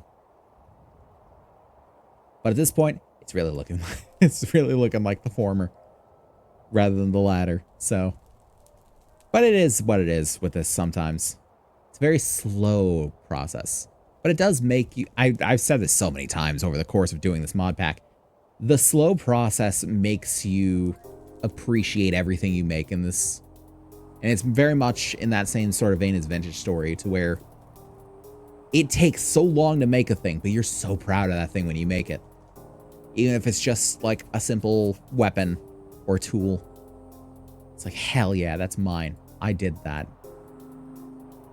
Hates Raid and Delta, but Chum is toasted. Have a good stream. Appreciate you being here, bud. Yeah, you get yourself relaxed and rested. We'll take care of the gig in the meantime. Don't you worry.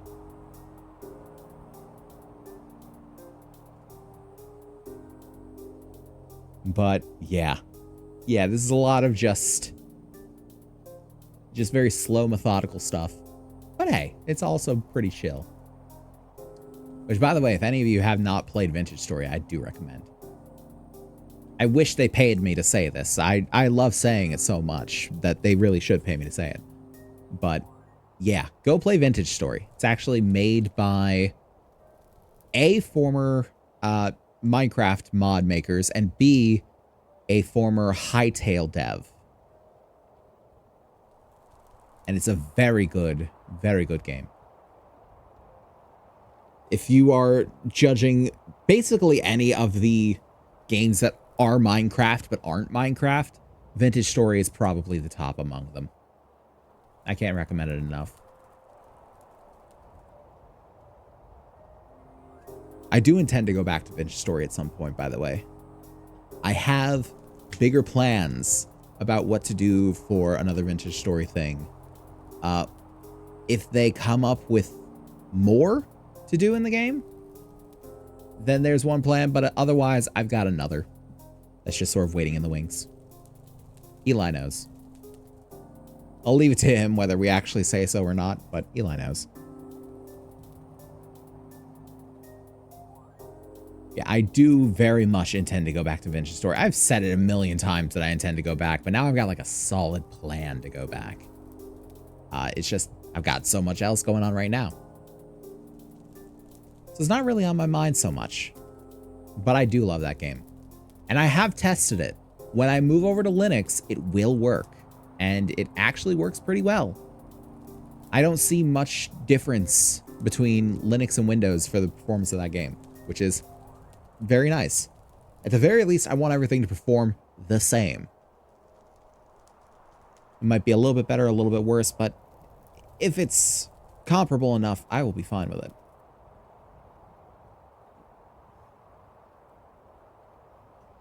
Yeah, going along with the whole practice what I preach thing, if I'm going to be, making an entire video that's talking about, here's the reasons why you should switch to Linux, I should be, willing to switch to Linux. Which I was before I even thought of the video idea, but, The whole point of why I haven't, I've said before that I want to finish the video before I leave Windows, and that's true to a degree. At the very least, it was true. It still kind of is, but it kind of isn't. If you were to, take care of the other issues right now and be like, do you want to switch? I'd be like, yeah, I do. But it's also the factor that I need one more piece of hardware before I switch, just to make it easier to do.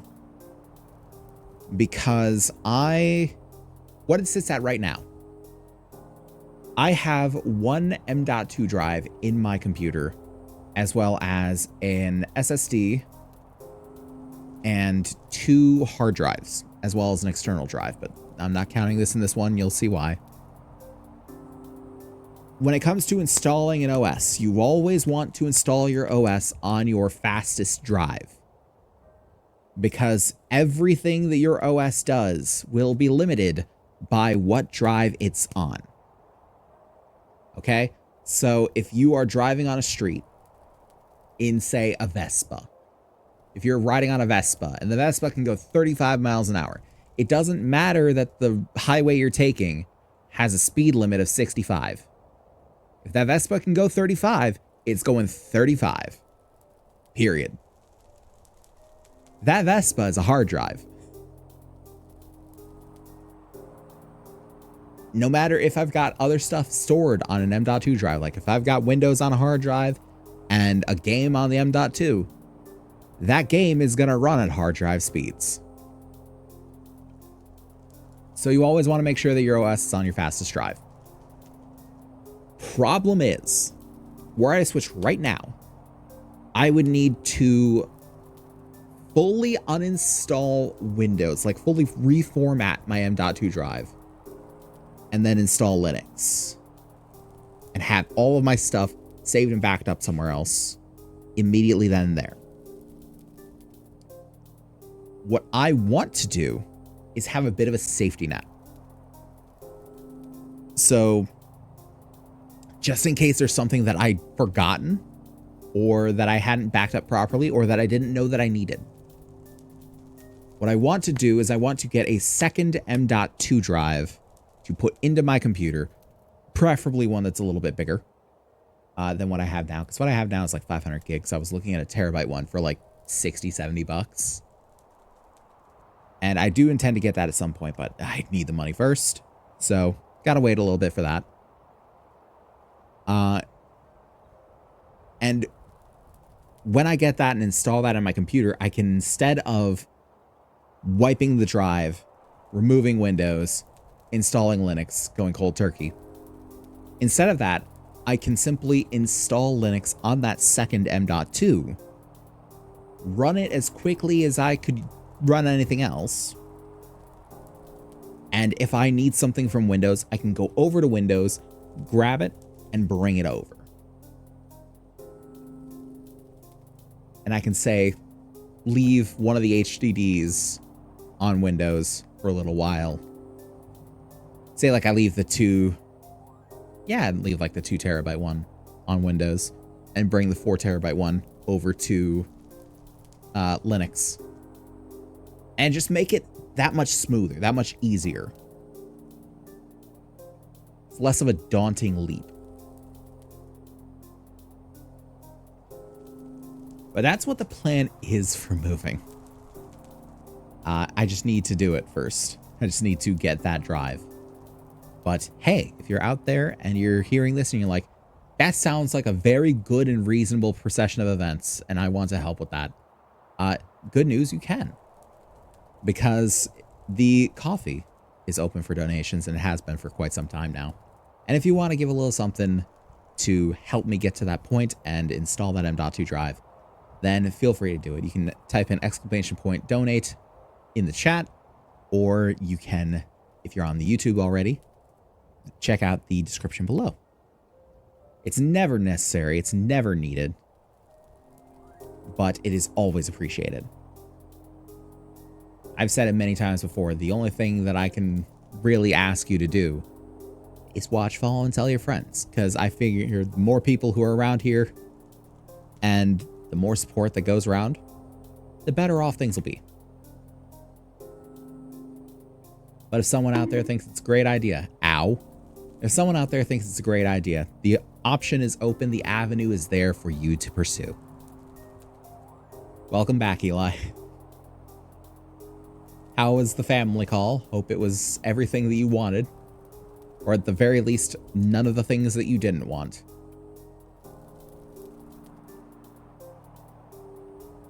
We are just here cooking up some lime. Because we need to make more glass. A lot more glass.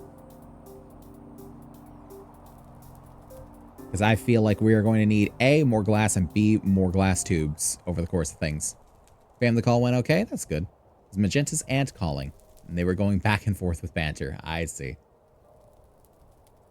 I take it she has a good relationship with her aunt then. The banter is always a pretty good harbinger of that. I don't know if harbinger is the right word to use there. Pretty good example of that? No. There's words. That's the problem. Sometimes words just get jumbled up in your head, you know? Been getting better? That's good. I'm glad to hear it.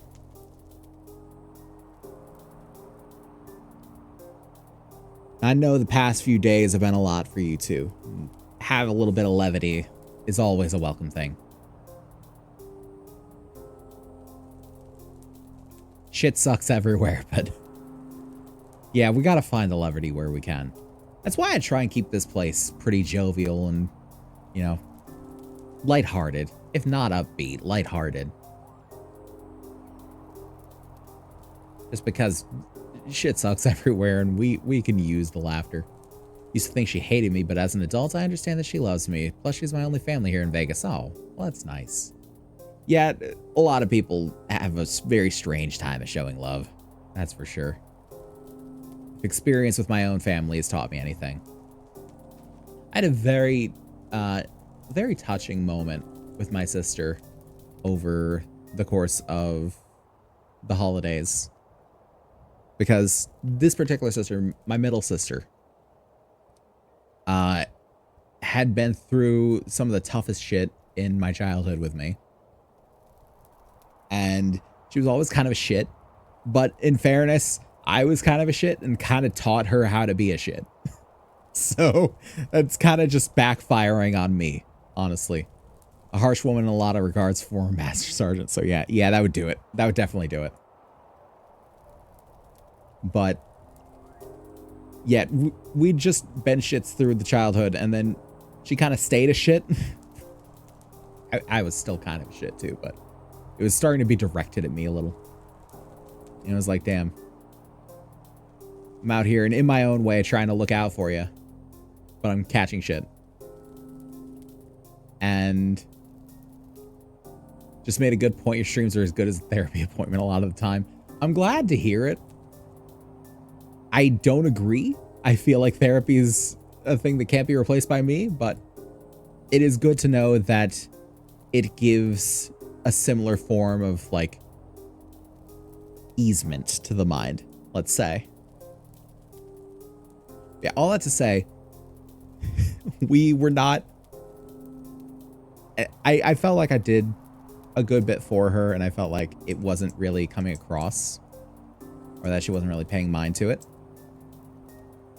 Respectfully disagree. Well. But over the course of the holidays, she had said to me, and I remember it because it was very impactful. She'd said to me of like, I know everything you tried to do when we were kids. I know how you were looking out for me and everything. And thank you. Because that means a lot to me. And I didn't always say it. But you did your best as a brother. And that's all anyone can ask you. And it's like, I'm sitting here like shocked. Also a little misty-eyed, I'm not gonna lie with that one. It's like, what the hell is this? Like, I didn't do it for thanks or anything, like, but damn, I didn't expect I'd get one.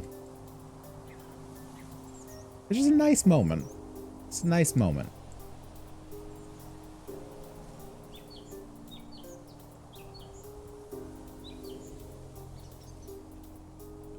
Sometimes family has some strange ways of showing their care and affection. But that doesn't mean it's not there. Missy Admo, definitely. Definitely. Even telling it now, it's a little impactful.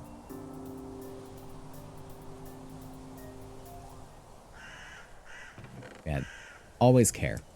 Always care. Now, we got some white sand. Do we have enough is the question. I think we got enough for what we need. I think that'll do us for now. I'll set in there. So, we'll take 12 of them for the moment. Blur pipe. Random moment, Magenta just got properly startled in Fallout 76 just now because she took damage. Basically, her character stubbed their toe. Oh, it's finally happening. The immersion. Fallout is finally passing the check. Todd listened.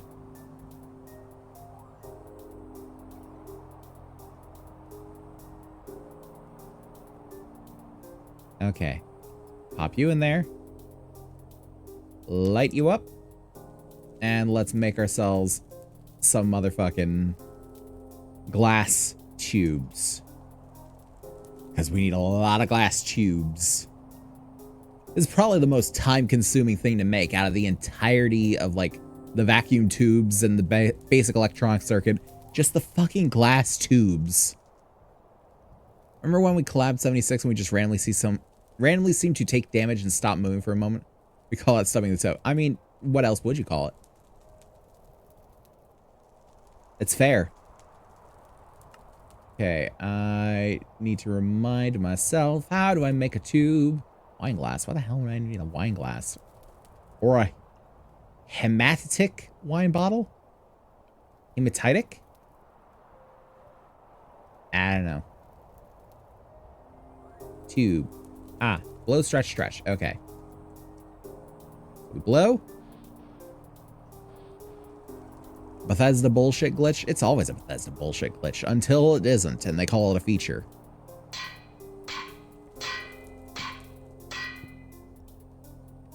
It's always bullshit glitch until they call it a feature. Because that's Bethesda. It's bullshit until it just works.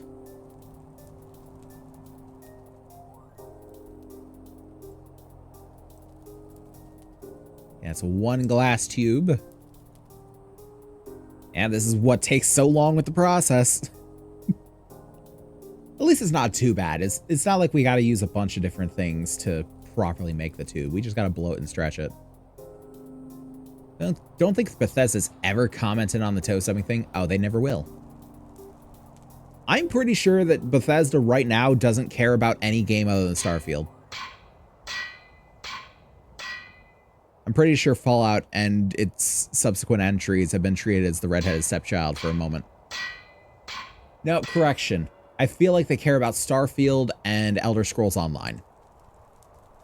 But Elder Scrolls Online takes a very far passenger seat to Starfield.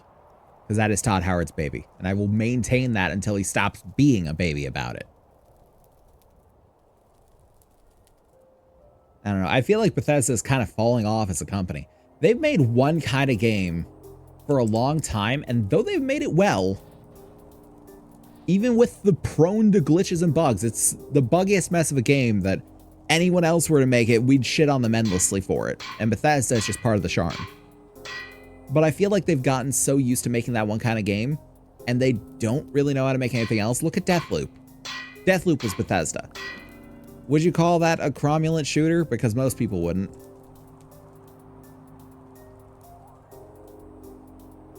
Heard Starfield's gotten better lately?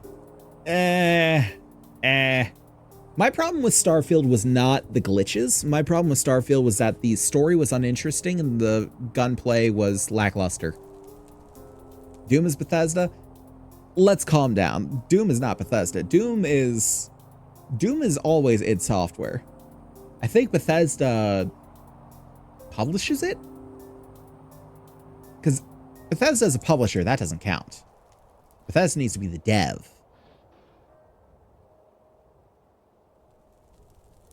The new story stuff added with DLC for Starfield? Yeah, but unless I went back and changed other stories. Nowhere near the improvement we saw with No Man's Sky. Obviously different developers, but still, yeah.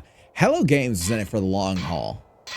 Hello Games saw that people didn't like No Man's Sky and went, okay, why didn't they like it?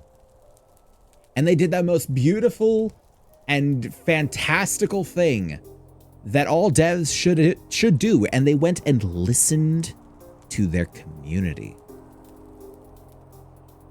They listened to what people wanted and what people didn't like. And they improved it. And what's more, they took it beyond the scope of what they wanted in the beginning. No Man's Sky right now is better than what they promised us. And that's crazy. They promised a lot. I remember getting together with my buddies and being like, yo, No Man's Sky looks sick as fuck. We're all gonna build gaming computers and meet each other out in No Man's Sky. I don't talk to either of these people anymore, but I have No Man's Sky and a sick-ass gaming computer, at least for, you know, No Man's Sky standards. And I could very much do this. Technically, yes, id Software is for Doom, but Bethesda does publish it. Yeah, I know what you mean.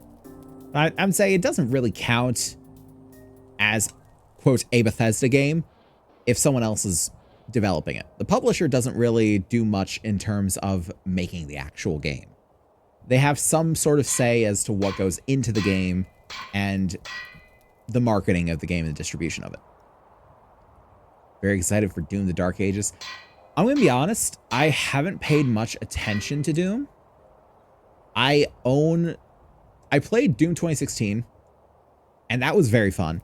And I own Doom Eternal, and I tried to play it forever ago, and I kind of fell off with it because it seemed like it was going in a very different direction. It wasn't like fun, happy hack and slash shooter bullshit that it always has been. It's now like much more in depth and like takes some proper skill, which I know just sounds like a skill issue, and it kind of is. But it's something about it just didn't feel right, and I kind of put it down, and I haven't gone back to it. I'm not going to say it's a bad game. I'm just saying, like, it didn't vibe with me for whatever reason. So I'm not the most excited for Doom of the Dark Ages, but you know what? If it's a good game, it's a good game. And I'm glad for them, because it is a very old and respected name in game development, and they deserve that win.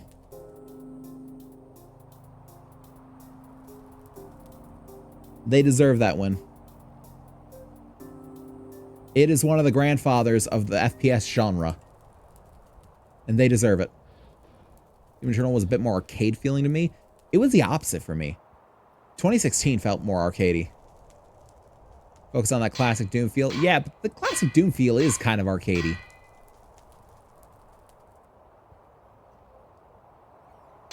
Yeah, I have no doubt that there's merit to both. I'm just saying I saw the merit in 2016, and I kind of struggled to find my fun in Eternal. I own both. Like, I could still go back and try Eternal again. It's been a while since I played it. But just, I don't know. It's never really struck me as something that I had to do. But then again, I've played so many games on stream that I've written off before. Things like Code Vein, things like Death Stranding. I always bring those two up because they're the best examples of it. So maybe I should. Maybe I should give Eternal another look. Maybe I'll enjoy it. Maybe I'll like it more than 2016. Maybe I'll get excited for the Dark Ages. Who knows?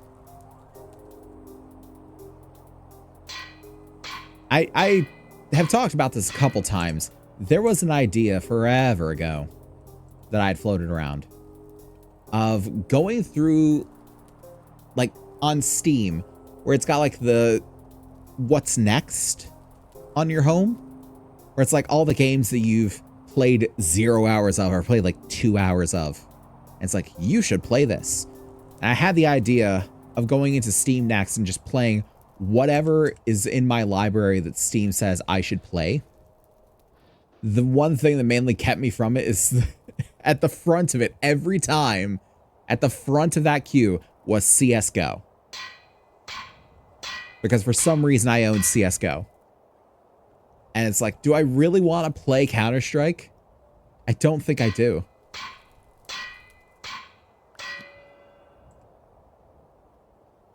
What I said with the arcade feel, I meant with all the visual effects and things. That makes sense. There were so many new color effects and drops and stuff. Felt a bit more like a Doom platformer than a Doom story.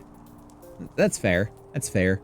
The graphics probably were a little more arcadey. It's just the gunplay and the overall gameplay of it felt a little more arcadey in 2016 as opposed to Eternal. And Eternal felt like it was trying to go for a little more of a, I don't know, a thinky feel, a tactical feel. Like you actually have to have some sort of skill to do this. Fuck CSGO? Yeah, honestly. I'm not good at FPSs in general. Let me put that out there. I suck at first-person shooters in general. I'm good against AI. I'm good against bots. I suck against people.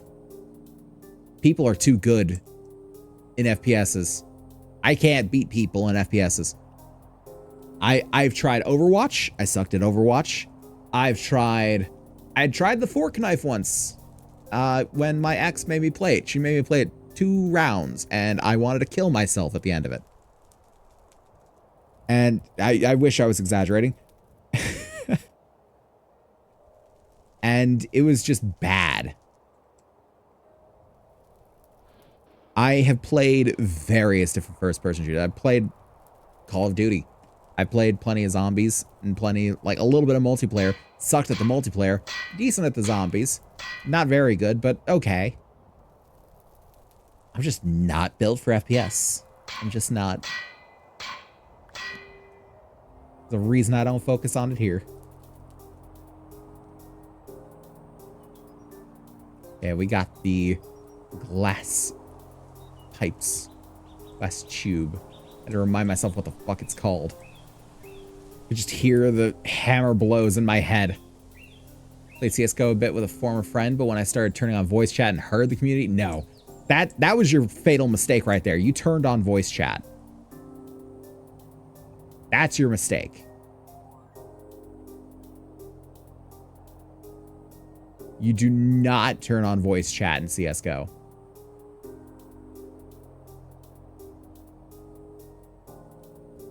Just bad. Nightmare. Especially not if you're in the European servers. You'll get nothing but angry Russians screaming at you to, I don't know, push the point or whatever. Can't tolerate fork and knife. Overwatch isn't bad. Overwatch, the first Overwatch wasn't bad. I hate everything Overwatch 2 stands for. Because I purchased Overwatch. And now the game that I paid $50 for does not exist anymore.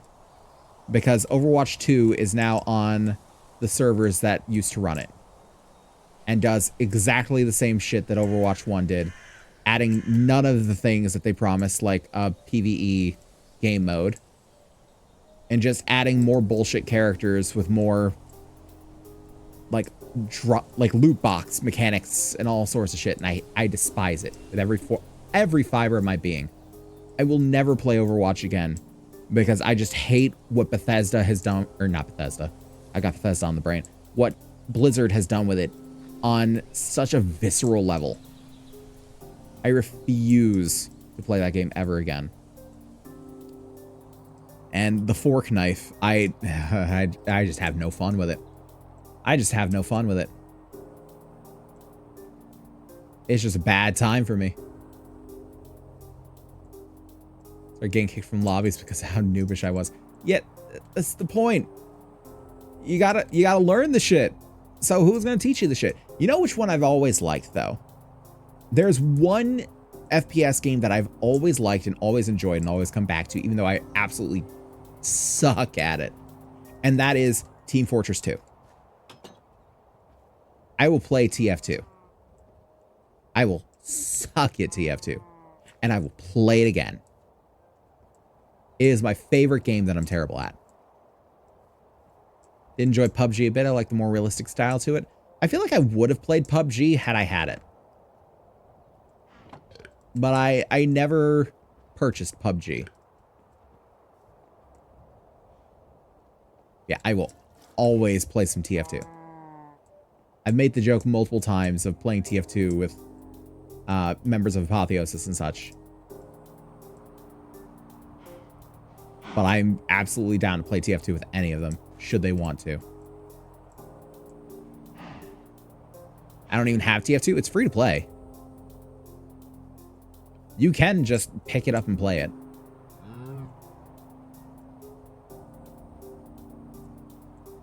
It's a very good game. TF2 is about as old as Half-Life 2. Because they were packaged together in the orange box. And I think, what does that make it? 2008, 2007? It's a very old game by today's standards. But it holds up so well.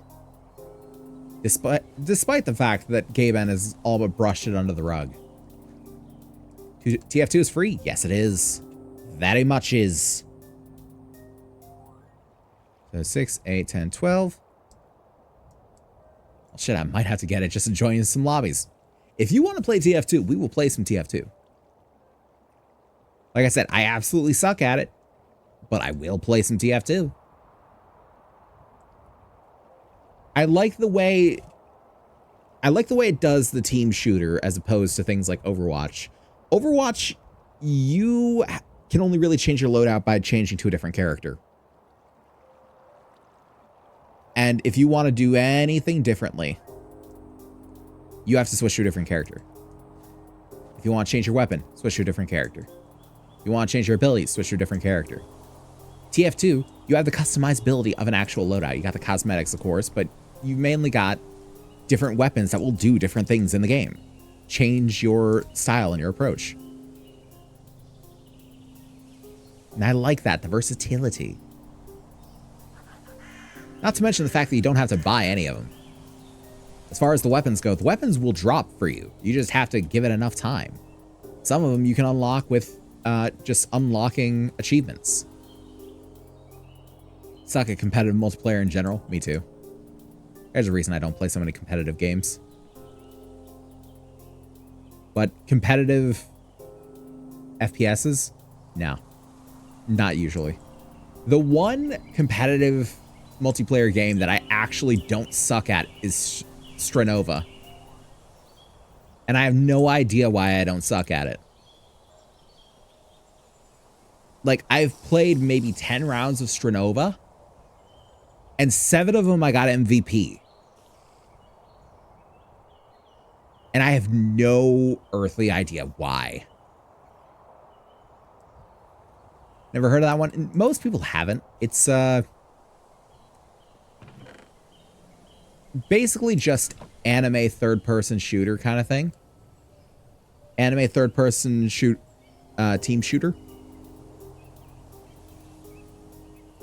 Yeah, I still believe that it must be some sort of thing in their code that will like replace people with bots or just like artificially inflate your score, because I just can't believe that I would be good at this game. But apparently, like, every time I play, it's like, yeah, no, you're good. What do you mean? There's no way I'm playing real people. Real people are better than this. Don't like competitive multiplayer just because I get my feelings hurt too easy. Yeah, me too. I'll take the shit personally.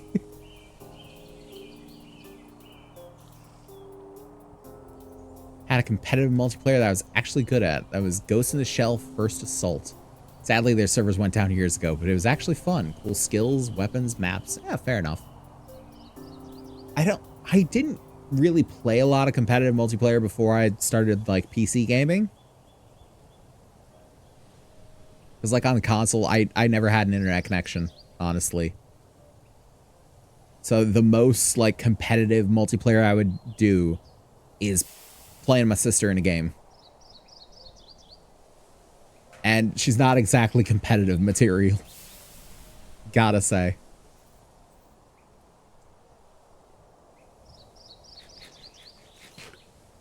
Wait, why did I make 12? I only need 6. Okay, that's fair. I'll just pop them in there. And pop you in there.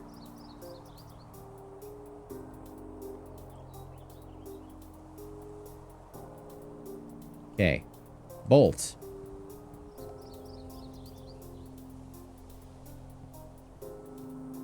Tube.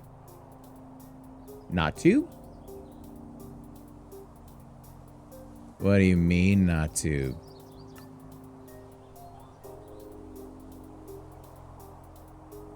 Oh, wait, I gotta just do all of them, maybe?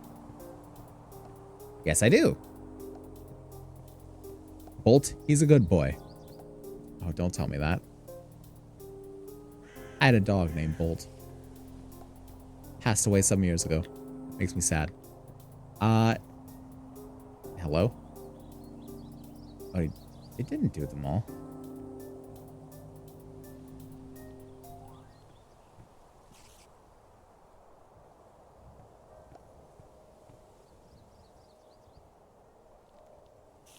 So it did the bolts for all of them. And then it refused to do the tubes for all of them. Weird. Love the movie Bolt. It was so good. It was. It was very good. Consoles could have internet connection. I haven't had a console other than Switch since Xbox 360. Yeah.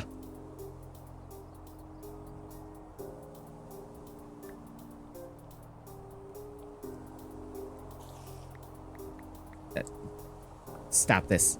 Okay, fine. We're doing it one at a time then.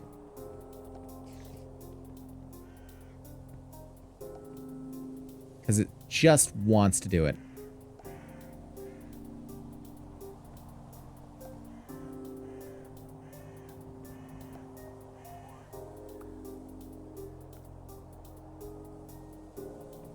But yeah. Oh, that's right. I already did that one.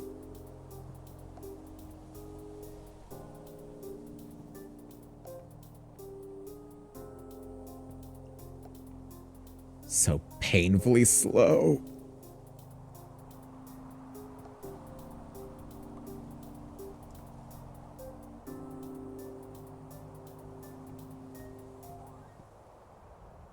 I keep starting with the bolt. I don't need to start with the bolt. I need to start with the tube.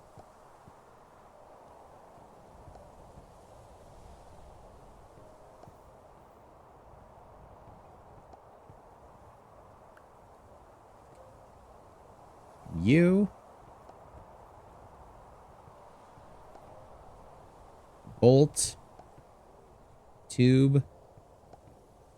Wire. And final one. Wait until you get this tied into your water wheel rotational power. It'll power the hand for you. This is true. It very much will. But I want... I'm probably going to have to, in between the streams, figure out one of the underground areas. Like, figure out some sort of underground room where I can keep a bunch of machines and such. So I can, like, A, move this downstairs. Because it's starting to get a little cramped in here.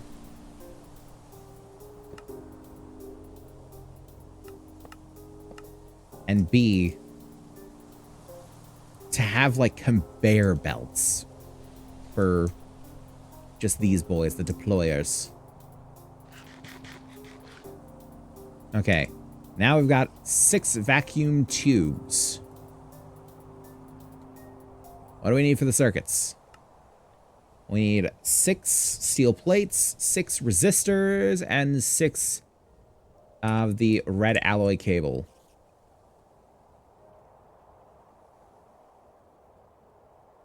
So steel plate, we need more. Resistors will require more resin. Thankfully, I only have to make 3 sets. I'm trying to remember what goes into them. Definitely the resin. I think the rest is just the paper and the copper wire, the thin copper wire. A couple blocks worth. Vacuum tubes. I want a Nixie clock. Me too.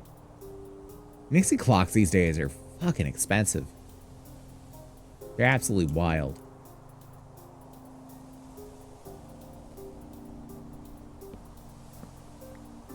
Like, it's hundreds of dollars to get a Nixie clock. I guess it's a good thing that I got all these Nixie tubes when I did. Because, God, they're expensive now. Makes me wonder if I should sell them, but no. The aesthetic is just too immaculate. I couldn't bring myself. Honestly, if I had like all the money in the world to fund this outpost and to just like give us top of the line shit, I'd still have some Nixie tubes around. Would absolutely still.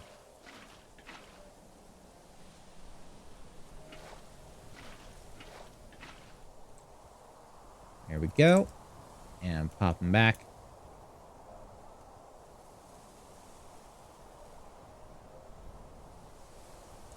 You can take that shit to the bank, honestly. Come back in like 6 years' time when I've actually gotten big enough to have some sort of following. And be like, hey, DJ, where's the Nixie tubes? And I'll be like, I'm glad you asked. Where the fuck did I put him again? Because, you know, it'll still be me. And I'll just completely forget where I put him. Okay, let's grab a singular log and 10 sulfur. And Buddy, he'll probably move them. That's true. If I'm real lucky, he will have hidden them somewhere safe. If I'm really unlucky, he'll have eaten them.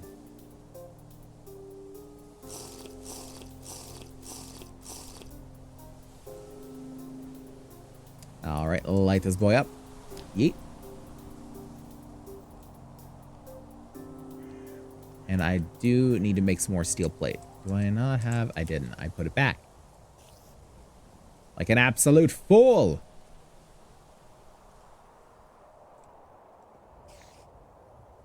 Well, he doesn't have a physical mouth, though. Well, no, we'll find a fucking way. Yeah, that's what I'm saying. I'm certain in that amount of time, he'll find a way to have a physical mouth. I don't know how the hell he'll do it, but he will. He'll find a way. How much paper do we have? Just enough. Just enough paper. For these 3. Okay. And boom. You need to be made into the fine wire. Which setting is fine wire? It's copper foil that makes fine wire, yeah? Yeah, okay. So what makes copper foil again? Which setting is that? 10. Set you to 10.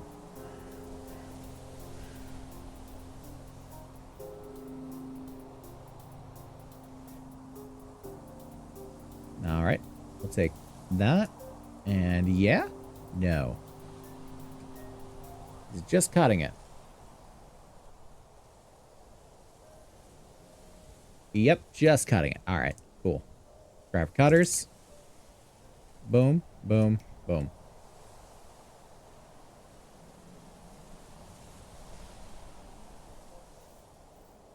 All right. Nut. Good nut button. Always appreciate a good nut button. Warning, coolant pressure low. And a good hydrate. Lovely. Boom. 6 resistors. Don't know if I ever mentioned this before, but I finally figured out how to connect Buddy's waist to his upper torso in the revamp I've been working on for almost a fucking year now. That's all good. I'd love to see it, though. Sure, it's baller as hell. Okay, now we need the wooden planks and make us some resin circuit boards. 3 of you. And we need to inlay these bitches. Where are my wires? Didn't I have a bunch of wires? Once upon a time. I know I didn't imagine them. We had a lot of wires. Where are my wires?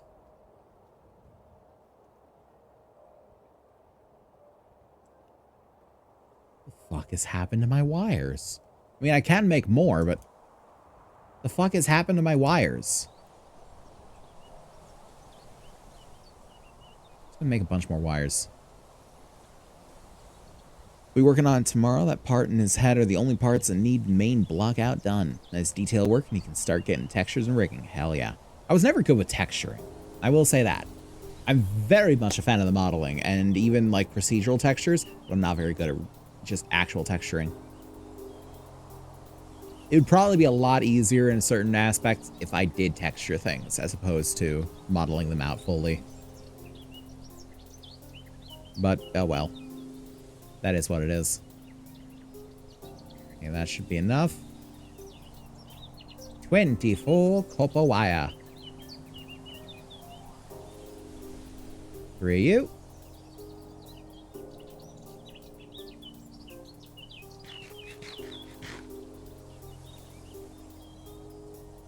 And pop you in there. And pop you in there. And you in there. Alright. Resin circuit board.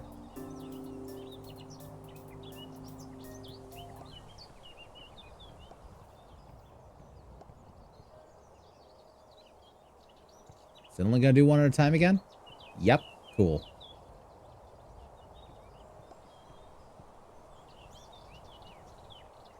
Maybe I can still do them all in one go, though. So, steel plate. Nope. That was gonna be too easy, wouldn't it?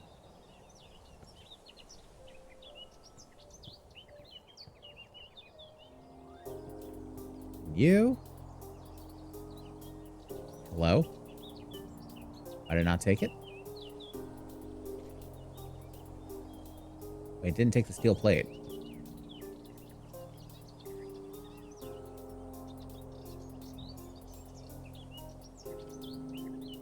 What do you need? Deploy one cable. Okay, apparently I didn't deploy the cable onto it. Weird. That's right, because it's not cable yet. It's still wire.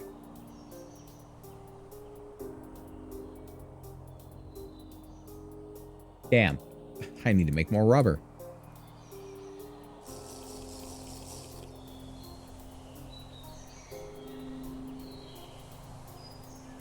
I'll more than likely be using some procedural texturing when making Buddy. No good at texture painting, so yeah, fair enough. Me neither.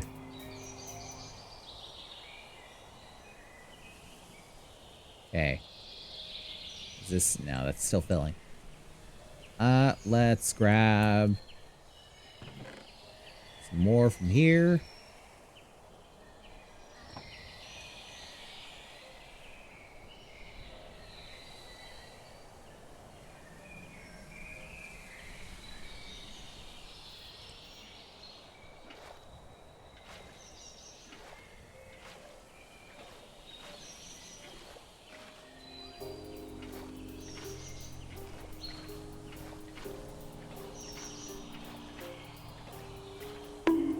Ow. Welcome back from ad jail.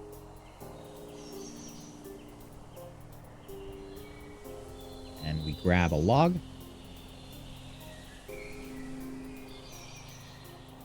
Cook this up.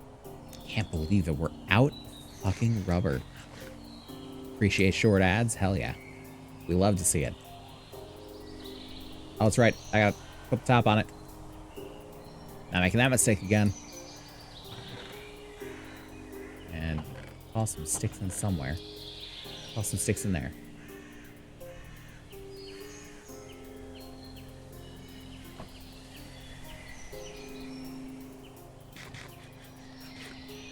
Make a couple more of these little bastards. God, they take forever to make.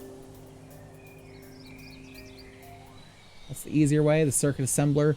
Just resin printed circuit board. It cuts out the plates entirely. And just the resistors, alloy wire, and the, yeah, the vacuum tubes. Or a NAND chip. Which is, the hell is a simple SoC? Plastic print, oh god, no. No. Is there a better way of making a vacuum tube? In an assembler, you can make glass tube, steel bolt, and 2 copper wire. It takes half the tubes and bolts. What? I need the assembler. I need the assembler. What do I need for you? I need 2 LV circuits, conveyor modules, tin cables, and robot arms, which take LV circuits. Fuck, of course they do. And pistons, which don't. Is there a faster way to make tubes? Good question. Let's find out.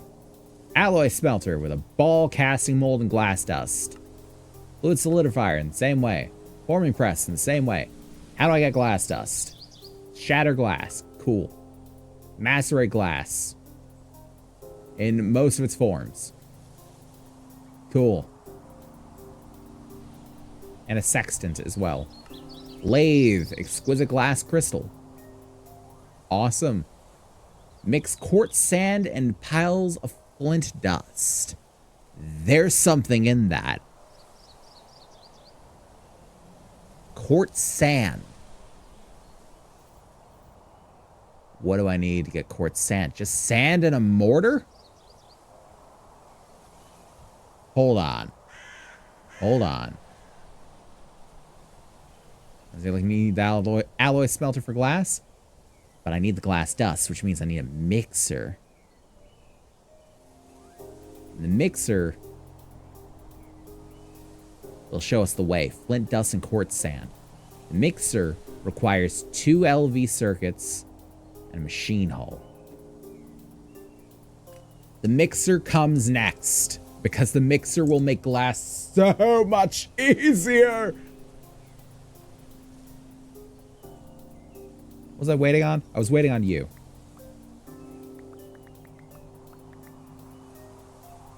Okay. Extract you. And I need sulfur from over here.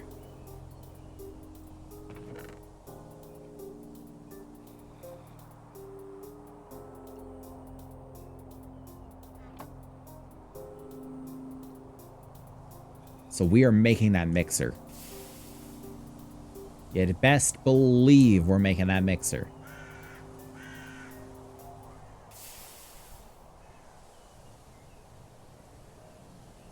But first, we need some rubber sheet. Which I think we can use the bender to help make at this point. No, the bender just makes a thin rubber sheet.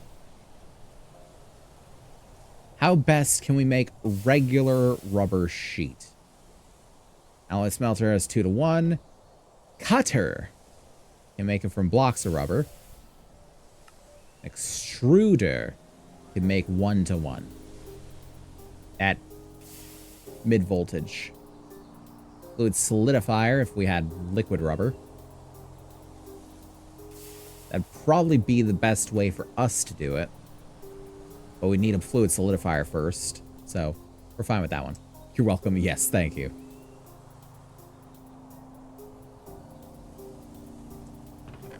Okay, let's get the plate mold. As we're gonna need it, unfortunately. It'll be the last lossy rubber that we'll have, hopefully. Well, not the last, but it will be one of the last. There is a horizon to be seen. Okay, plate, rubber.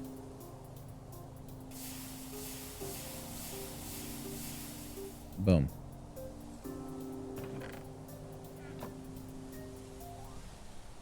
I just realized that only made 5 and we need 6. Well, at some point we'll need 6. Right now we can do with 4. Glad I could help alleviate your glass issues. I'm glad that you are here to help alleviate them as well.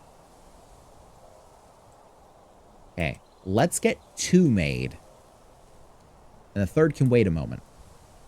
We make that mixer. Glass is so much easier. What am I looking for? I don't need to look for anything.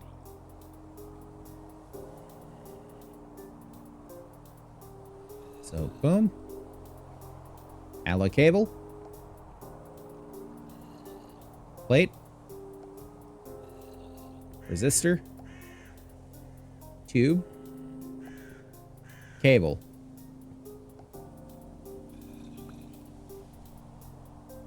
And you. Resistor. Tube. Cable. Plate. Resistor. Tube. Cable.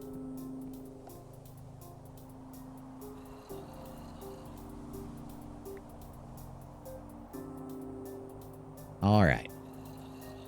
Do your lanterns on the chains have to be relit? No. So the point of getting the blue steel lamps was we can put lava in them and they will burn indefinitely. If we had used olive oil in them, they would need to be relit. And they would need to be refilled. So that was the whole point of the blue steel lamps. The blue steel chains were just for the aesthetic. And frankly, it is beautiful. So, now we make the mixer.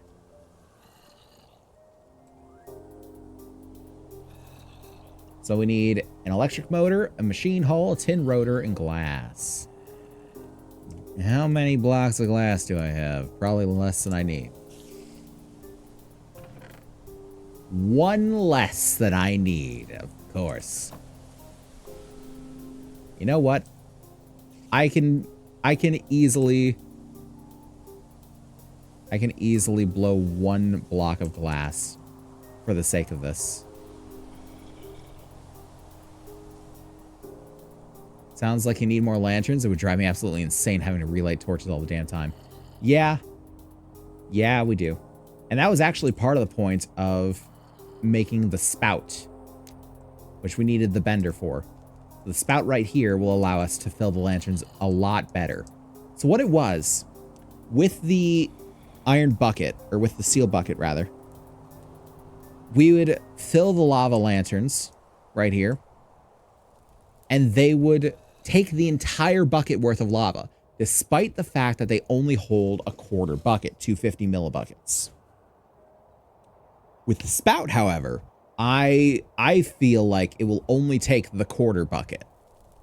That way we can fill 4 times as many lanterns with the same amount of lava. Much more resource efficient. Okay. I'm gonna take you. Good, I've got it prepped for this. Boom.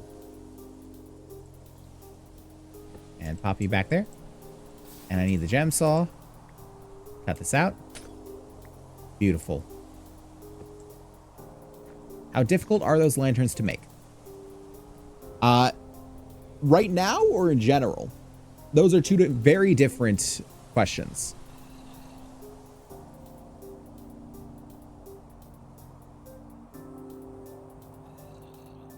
How difficult are they right now or in general?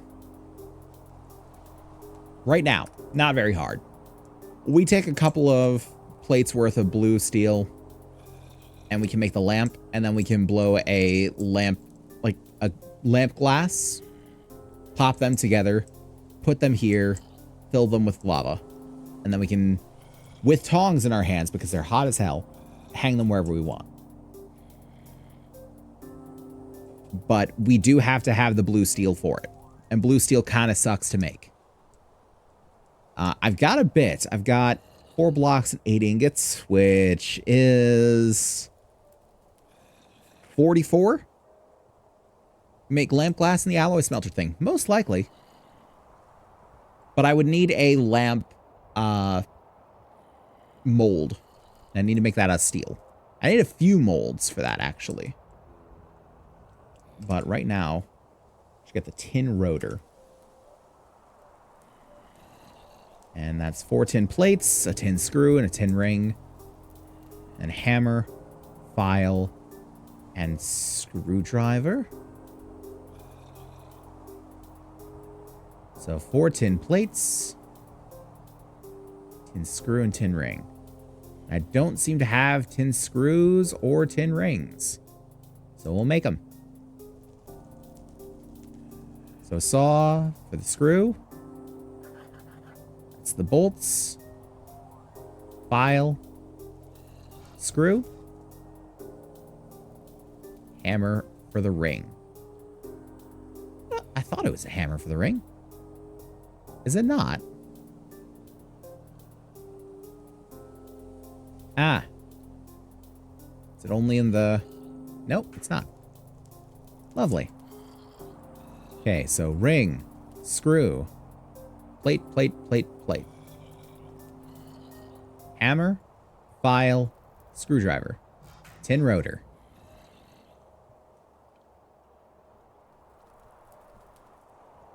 My friend Zadig would love this pack, I think. You know him as Ron Hor. Right, right. I mean, by all means, point him toward it. It's a very good pack. And it does a good job of walking you through it with the quests. Unfortunately for us, we didn't realize there were quests for the longest time. Ha, get fucked, ban. Or get fucked, ban? Get fucked, bot. But you're also banned. Good job. Well done, Sari.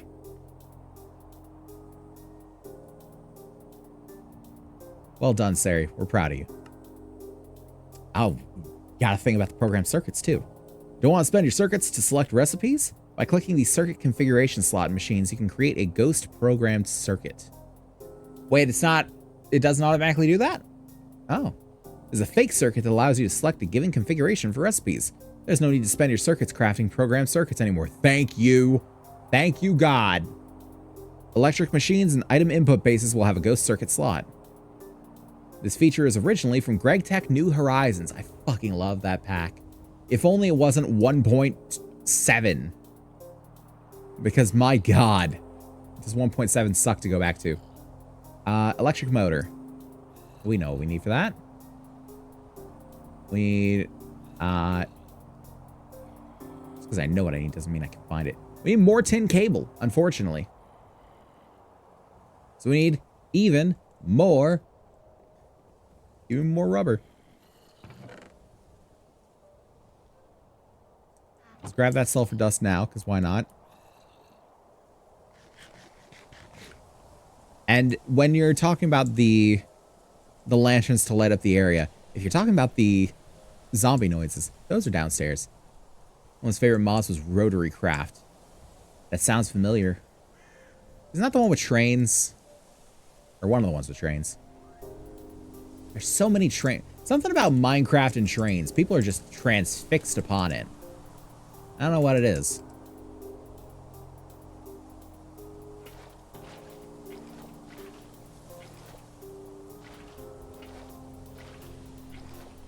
Oh, no, stop that.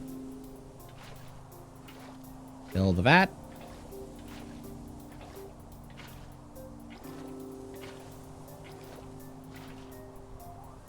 All right, and let's grab ourselves some sulfur over here. We're running out of sulfur a little bit here.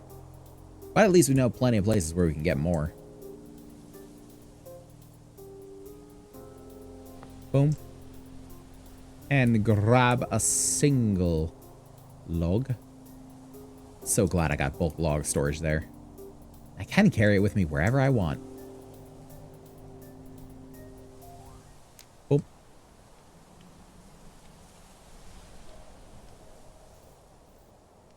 And I'll let that cook. And I'll toss you in here for now. We need a plenty more. Also grab the plate mold, because we'll need it. Rotary Craft is the one with shafts and gearboxes and even fucking jet turbines. Ah, right, the precursor to create.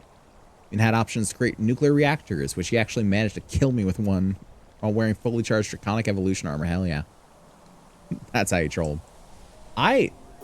You know which one I remember with gears and shafts and whatnot?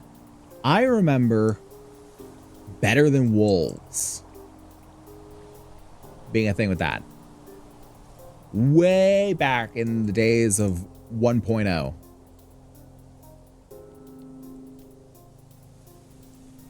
And now, actually, Better Than Wolves is apparently still around, but it's a much, much different mod experience. It's like a super hardcore kind of thing. As opposed to being more in line with something like Create. Which makes me a little sad, because that was my early days of Minecraft. And it's kind of just like... It's the feeling of like going back to your hometown and finding that everything is different. But on the other hand, I get it. You don't want to remake... You don't want to remake Create. Create already exists. People are just going to be like, fucking, why would I play this when I can go play Create? Don't know that one, but he might. Maybe. It was a real old mod.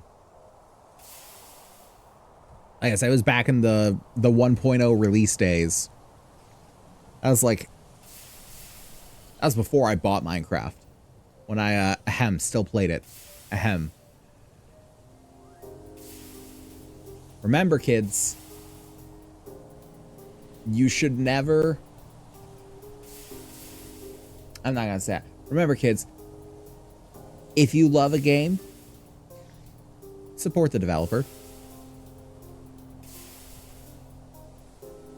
Should always support the developer.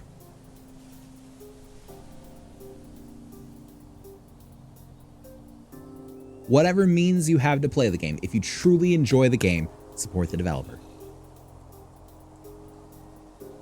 Go buy the game and give them some love.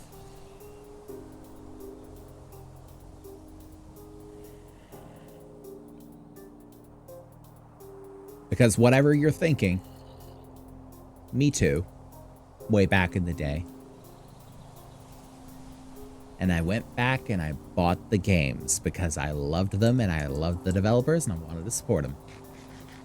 Minecraft one such. This was clearly the days before Mojang started to let us down.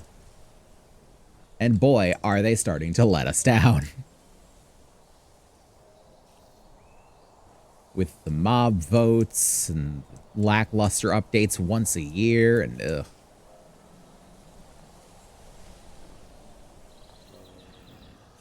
I need to duck out here. Gotta make this very late dinner and get some final chores done. Have a job interview tomorrow at 11 a.m. Oh, shit.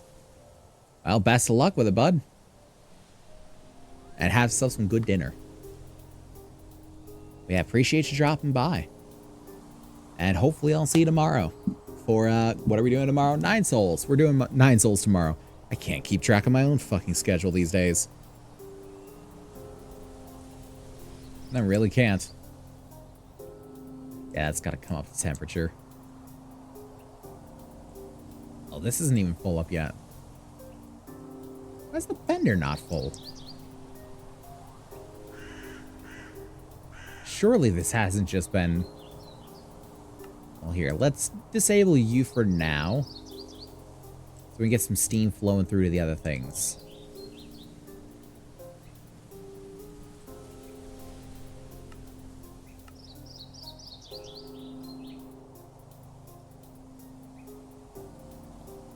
Have fun with the Gregan and the Firmaing.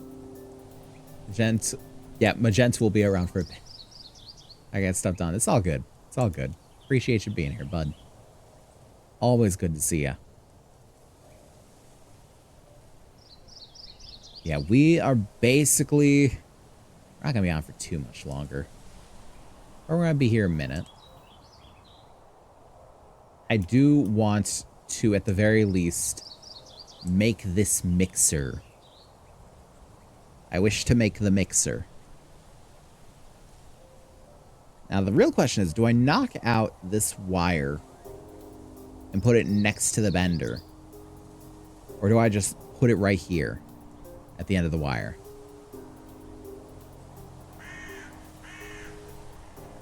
I feel like I put it next to the wire. Just for the ease.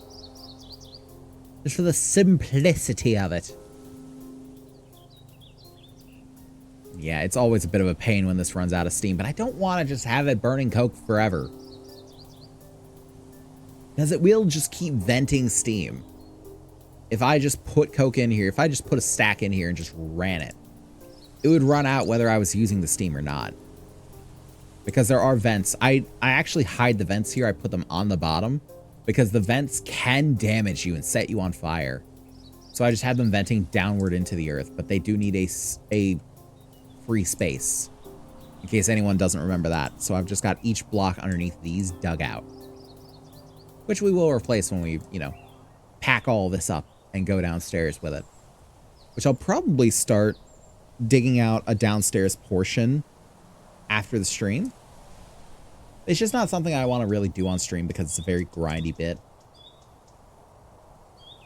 It's just not very interesting to see me like consistently dig through somewhere, put up the supports on it, dig through a little more, put up the supports, try and figure out how I'm actually going to design it, all that sort of stuff. Better for me to just do it off camera, I think. I got no issue with that. Oh man, that is going to take a minute. It's gonna take a minute. In the meantime, are these done? No, but almost. Let's check on the crops.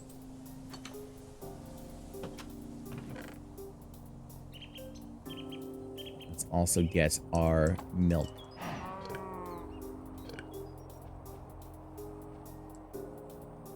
This cow is pregante. Wear and tear 5%. 4%. Why are they wearing and tearing? Gestation time left 6 months and 3 days. Holy shit. I'm pretty sure that even Vintage Story doesn't do that long.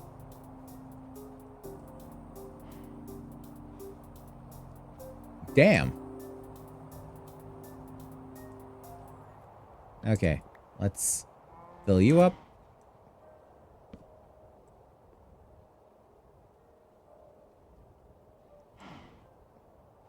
And just go to each one of these. Give them a couple spurts. There we go. Probably figure out the sprinkler system in the next one, I think. Still growing. Still growing. Still growing. Mature.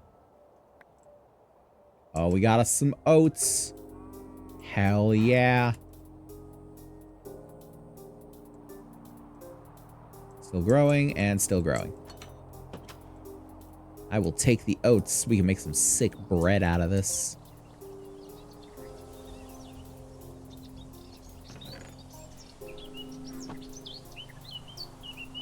I can actually toss this in the macerator if it's actually going now. Let's put it in the hand crank.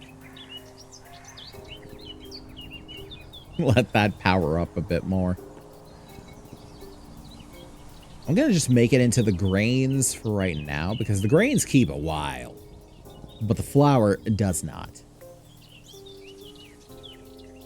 You can see at 11 months, which really begs to differ when it comes to, or begs the question, is what I mean to say. With all of the fucking grains that I've got in there that are spoiled with the cows, how did I make them spoil? I was just eating everything else, I guess. I got nothing else for it. Alright. Plate. Rubber ingot. Nice. Pop you in there. For one, wrap you. And for two, we need more tin wire. Actually, we need more than this, too. Let's grab a tin ingot. Pass it through the wiring mill.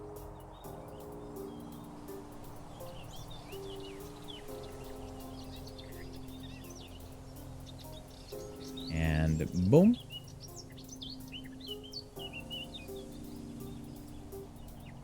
All right. We also need some copper wire, don't we? Yep, we sure do. Okay. Or should do it.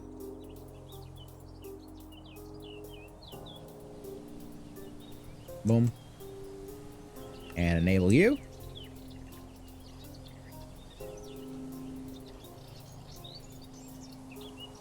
Did the zombie just die outside my front door? Nope. Died in my house. In my fairness, he did cross the threshold.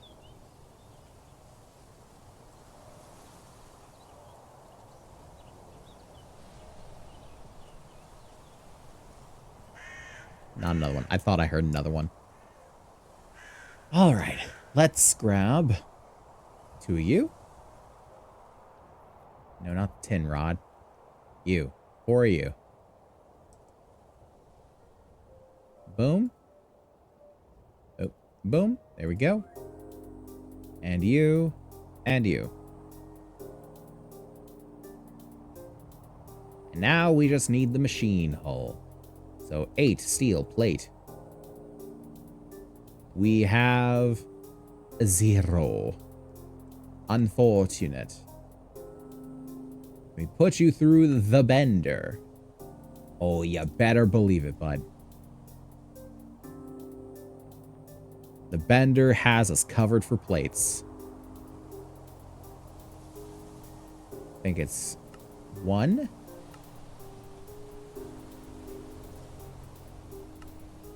Fuck yeah. Actually, I need 9. Not 8. I also need the red steel ones that I got stowed away in here.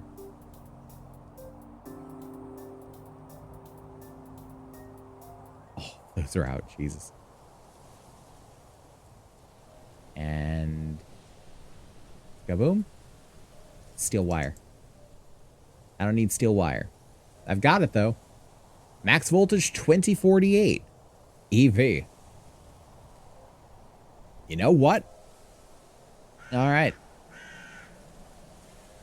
We got steel wire for all the use it'll do us. And now we know we can make steel wire, and it's pretty good wire.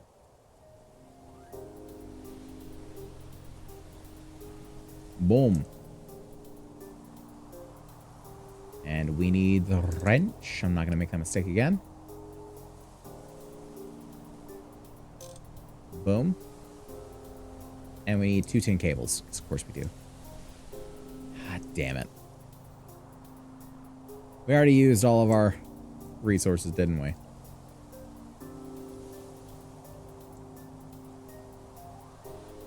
Let's relight these real quick.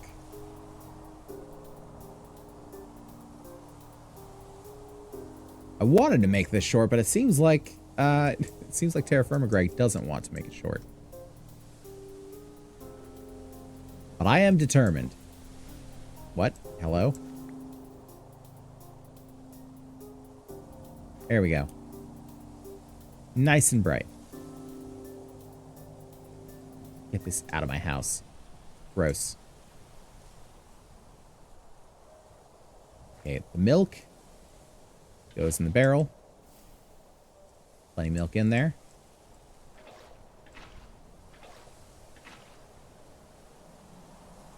And let's grab these out. Gross, get away.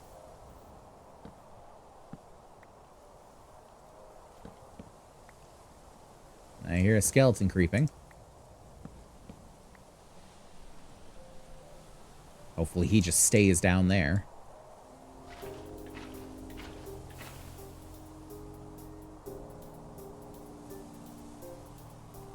Hop over here and grab this.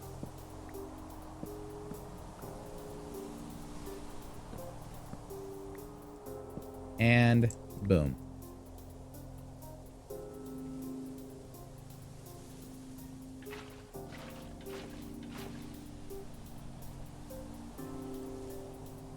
Alright, set this to boil while we do the other things. God, it feels like it's trying to run slower and slower, and I don't like it. Game, why are you doing this to me? Boom. Pop these back where they belong.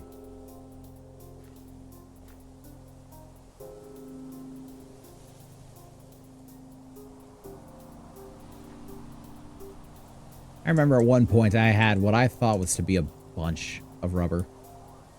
Now I know it was a drop in the bucket. Haha. Wasn't meant to be a joke, but there it is. And let's grab the powdered sulfur over here, as well as a tin ingot to make some more cable. That's wrought iron, zinc, tin. Yeah, I'm really gonna have to go farming for some more sulfur. Unfortunate, but necessary.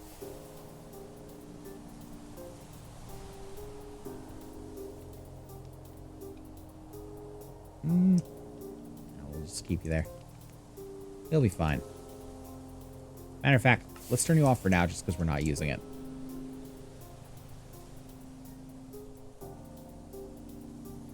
I didn't put it in. I didn't put it in. Did not put in the sulfur. Quickly, put in the sulfur.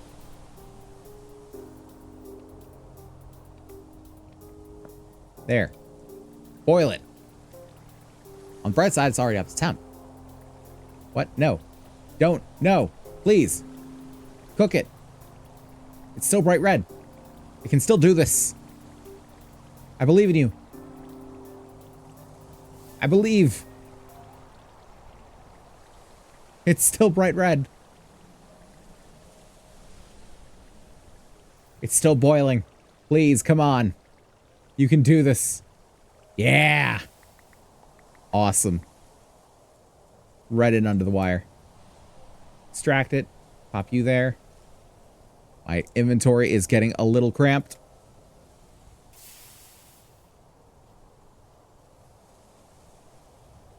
You. And the tin ingot actually can go right through here. Doesn't take much energy to do that.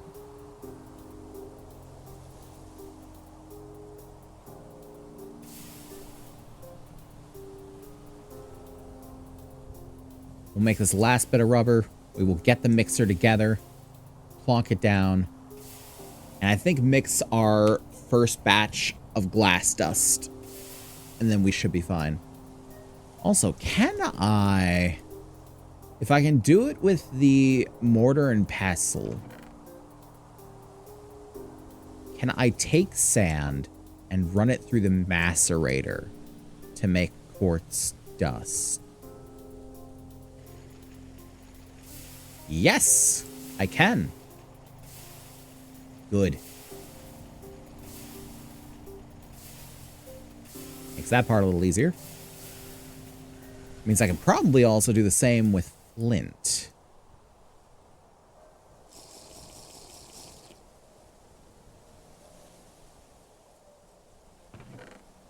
Let's grab quarter stack.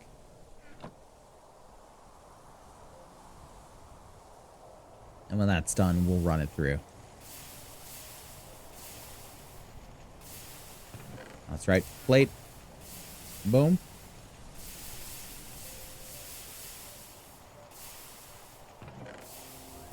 All right. The two of you.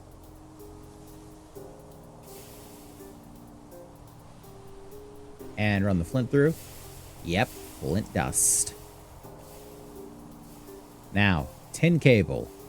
Machine casing, steel plate, red steel, machine hull, rotor, glass, circuits. Circuits? Yeah. Motor. Yeah, mixer. Got an extra motor even. Hell yes. Charge up that boy. How do I make it? Oh, just crafting. Okay, crafting bench. No? Crafting bench does not make it into small piles? Or tiny piles? Okay. Which do I need?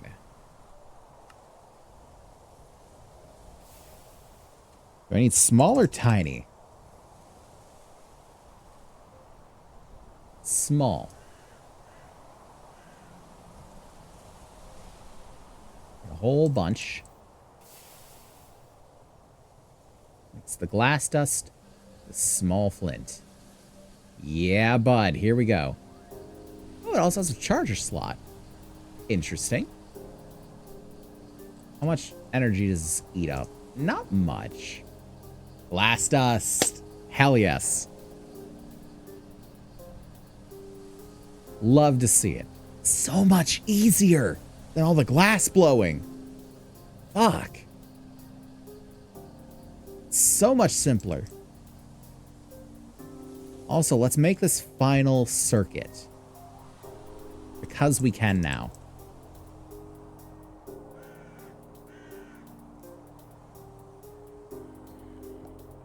You. You.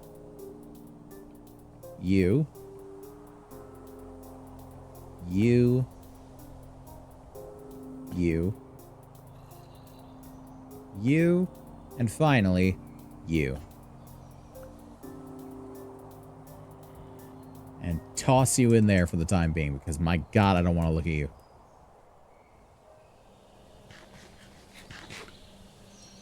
does take a while to mix it, but I'm not too worried about that, honestly. I should grind up some more sand. Get some more glass dust going. Actually, can I grind these up?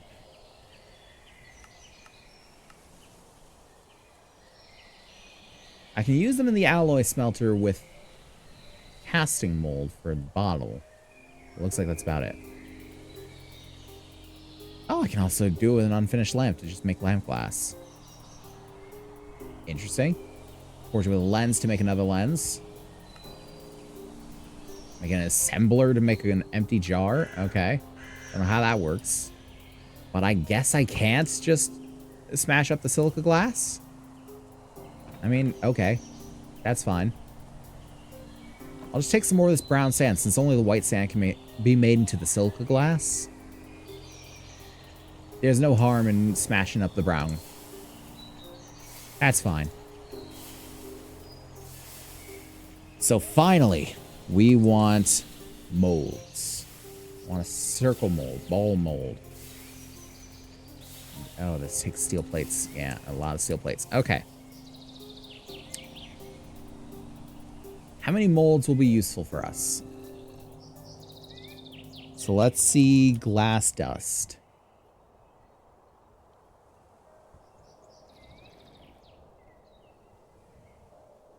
Oh, well, I want uses of it. Extract it into liquid glass for some reason. Extrude it into a few different things.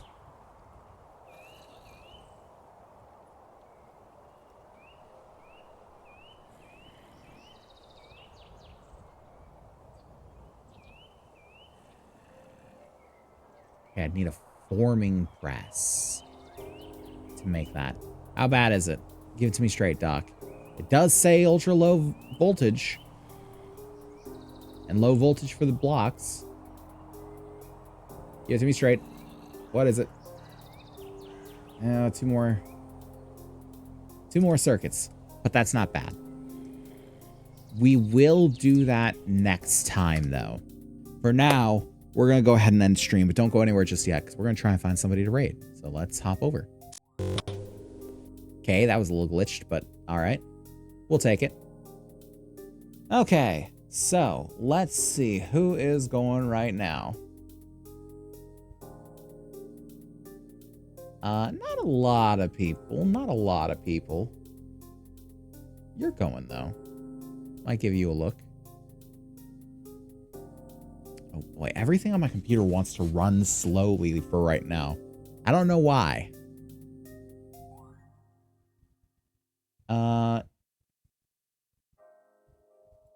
All right, let's go ahead and pop over to you.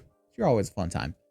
So, we're gonna go ahead and end off this one. So thank you guys so very much for watching this one. If you enjoy what we do here, we got the YouTube down below with all the VODs and such for your viewing pleasure. And if you're already on the YouTube, come check this out. We do this live 5 times a week on Twitch. It's a wonderful time, and I wish you could be here with us. If you want to help support the channel, best ways to do so are just to watch, follow, and tell your friends, because I'm terrible at advertising myself. And I always say that, and I always mean it. I'm very awkward about it. So maybe you can help out.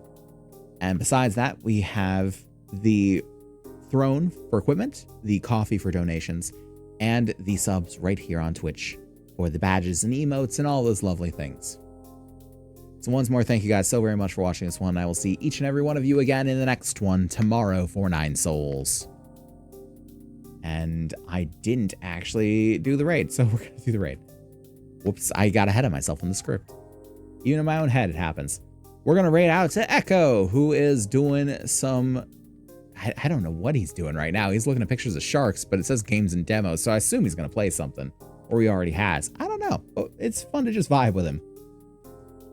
So let's go ahead and send that raid out to a fellow creator who's trying to make their way in this crazy fucking industry of ours. And there is the raid call as soon as Buddy got off his ass and did it. And go ahead and copy that outright if you are a subscriber. And if you're not, just say facility raid. I'll know where you're from. He'll know where you're from. It's all good. So thanks for watching this one. See you for 9 souls tomorrow. And yeah, I think that concludes tonight's broadcast.